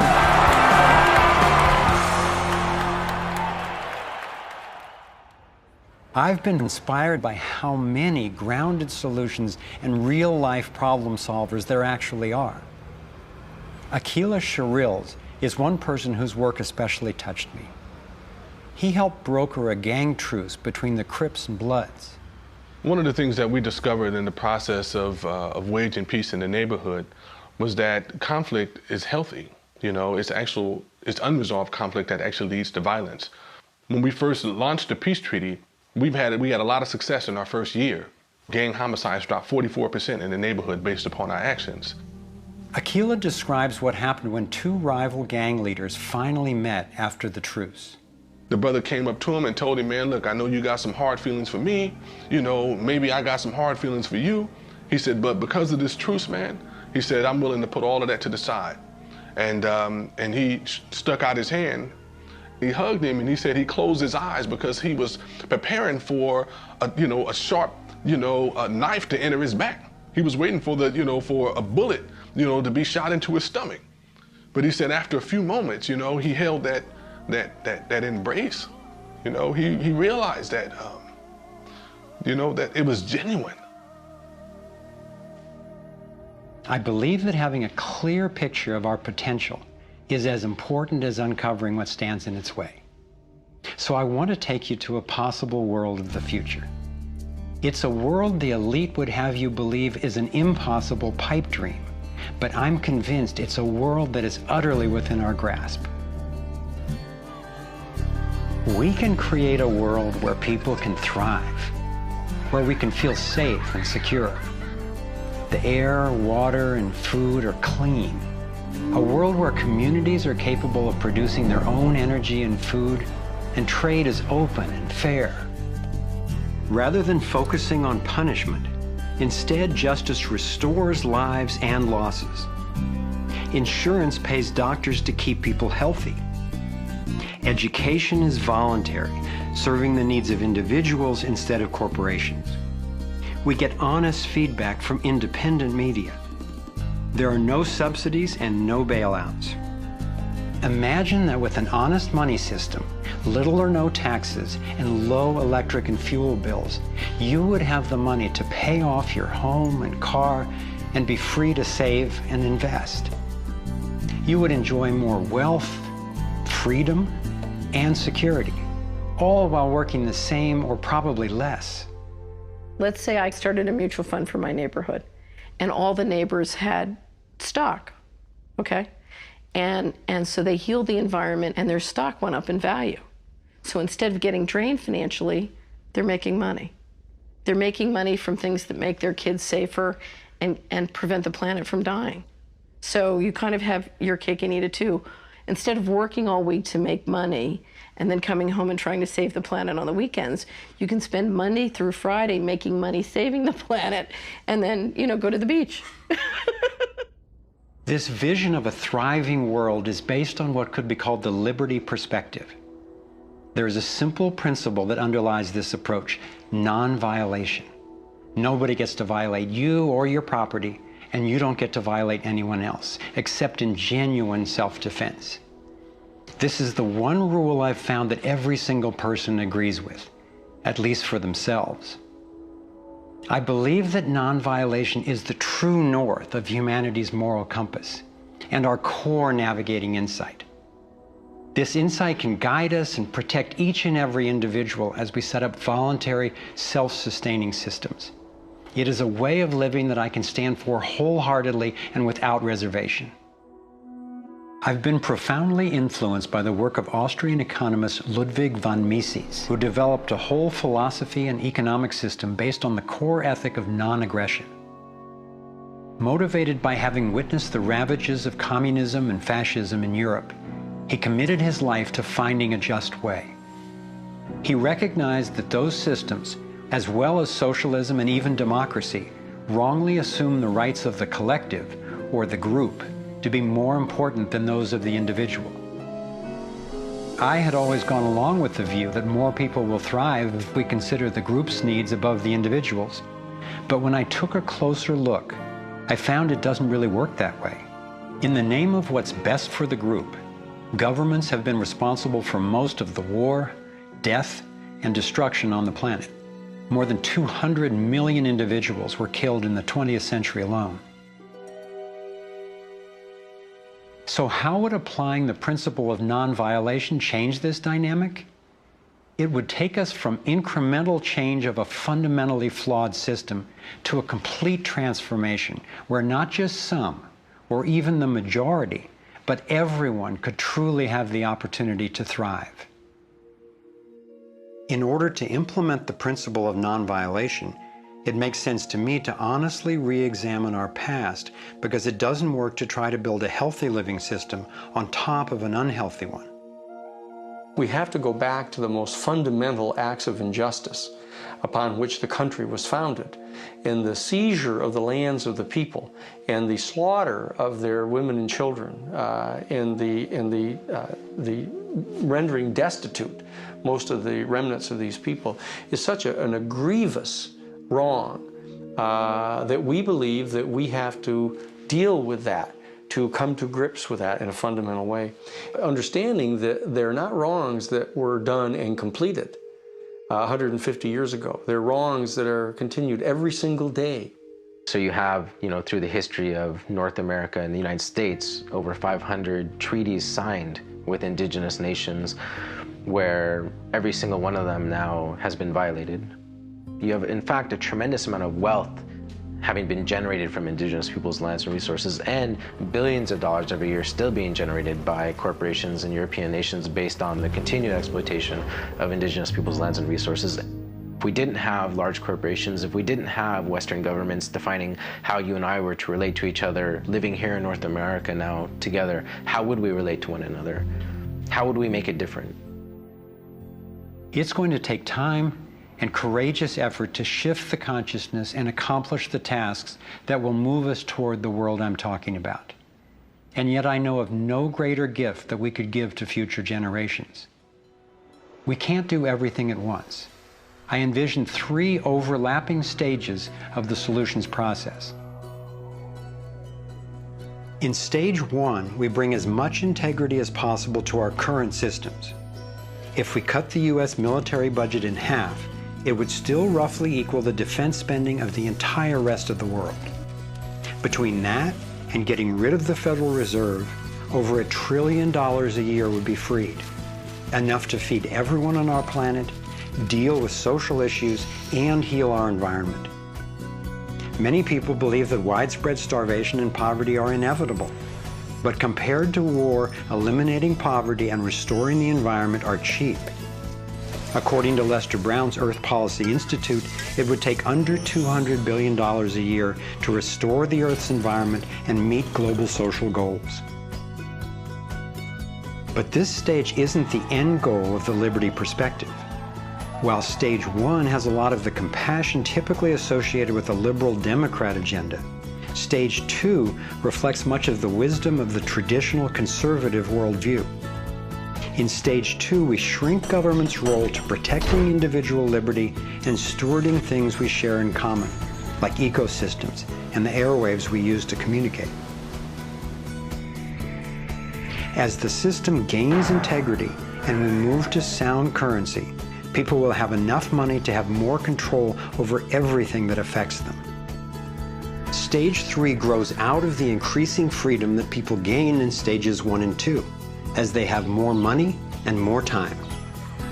There is no involuntary tax and therefore no involuntary governance. There's no monopoly on force. There are rules, but no rulers. Rigorously protecting individual rights turns out to be key for honoring our interdependence. We can be distinct and unified at the same time. As utopian as this can sound at first, I've been thrilled to see how much practical thinking has been done to deal with tough issues like healthcare, crime, and education.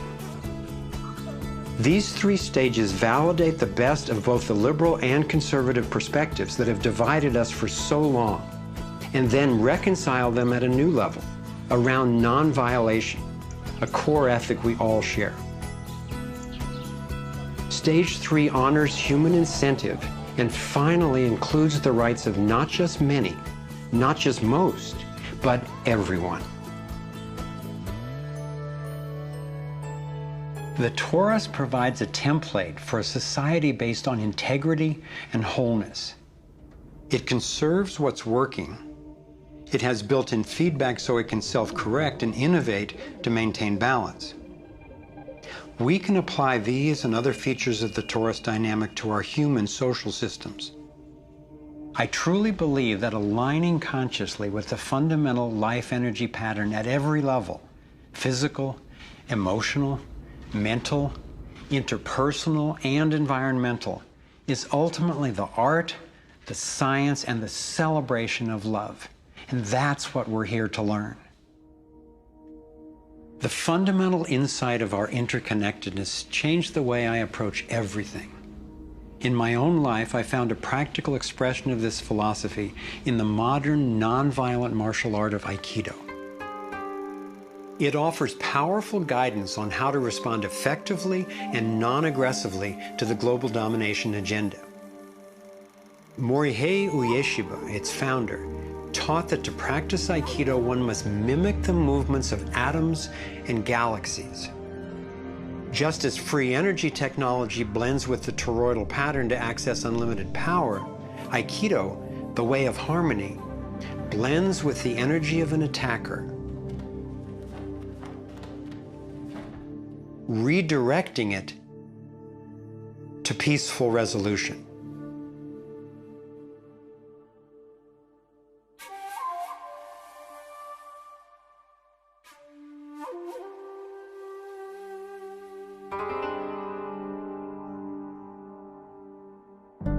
Gandhi and King applied these principles of non-aggressive power at the economic and social levels.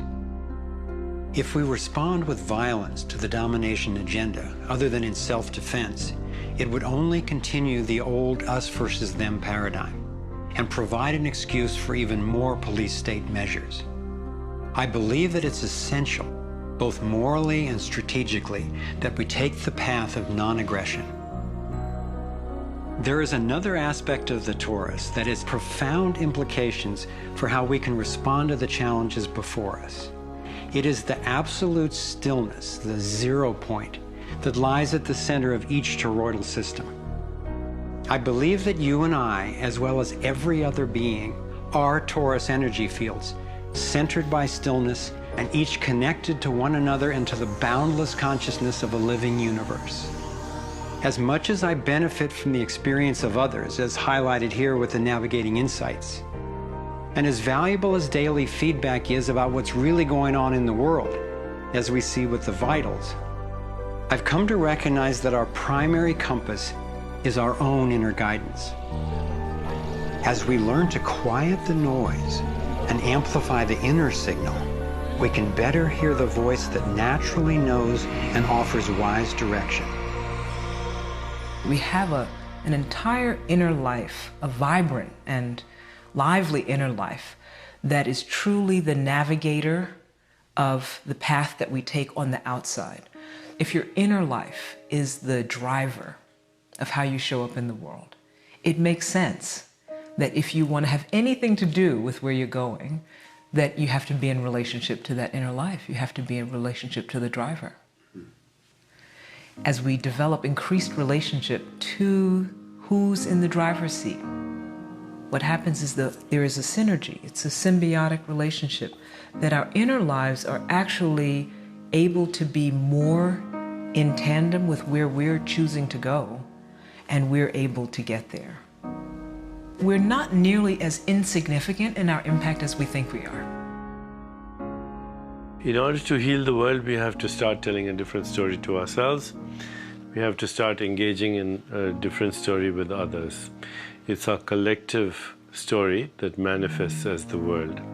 Humanity is now in a very interesting evolutionary phase in which we move from hostile, aggressive competition, which is the nature of young species, into a more mature mode of cooperation, collaboration.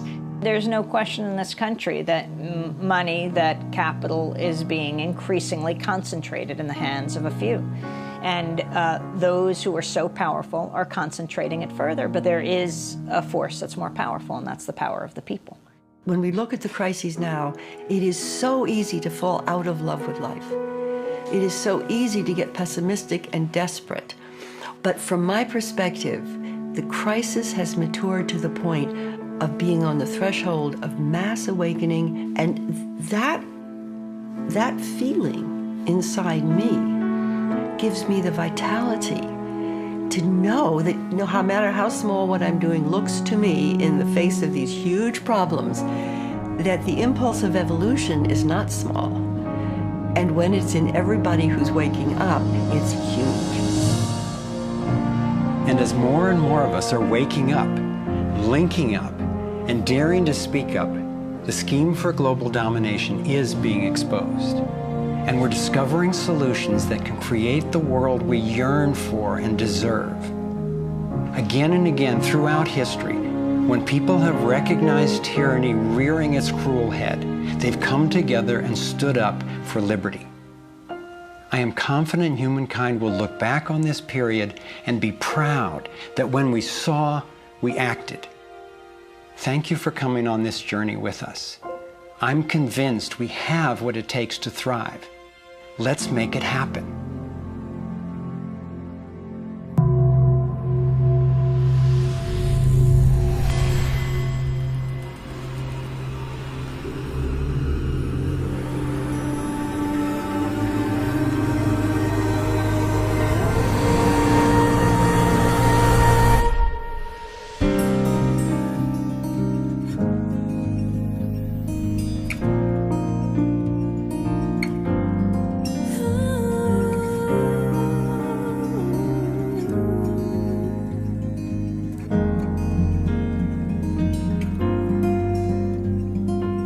Cycles repeating, the earth is speaking, saying time has come. Wake up from this nightmare of life. So many shattered lives reaching out, crying, crying out for freedom, crying out for love. Carried by the current, till we stand side by side on the brink of a brand new dawn. We come together while the waters rise. There's a stirring deep inside, deep inside. We come together to stand up for our lives. What on earth does it take to thrive? While we've been sleeping, hearts were beating so much closer than we ever knew. Beneath the noise, there is an inner voice whispering, clear and true. The veils are finally lifting, our ways becoming clear. There's a dream without a limit, and a vision so strong, every person knows they belong. Come together while the waters rise. There's a stirring deep inside, deep inside. We come together to stand up for our lives.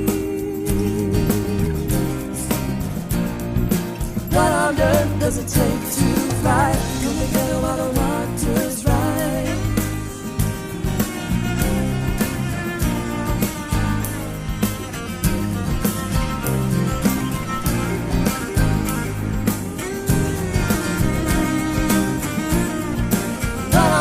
Does it take to thrive out in the open? Thrive healing what's broken.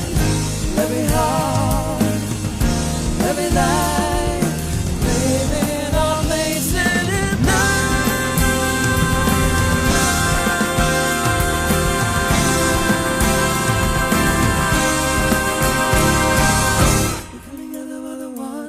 rise.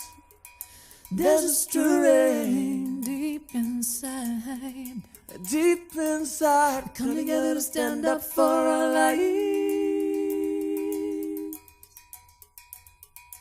We all have what it takes to thrive. We come together while the waters rise.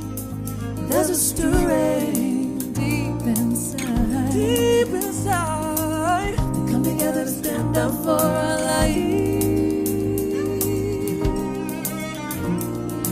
We all have what it takes to thrive. Come together while the waters rise. There's a stirring deep inside, deep inside.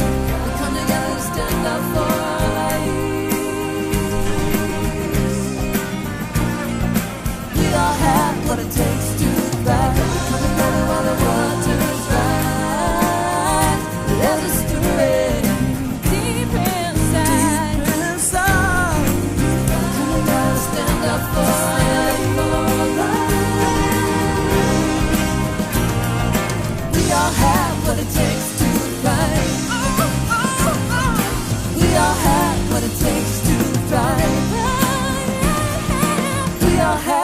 takes to thrive.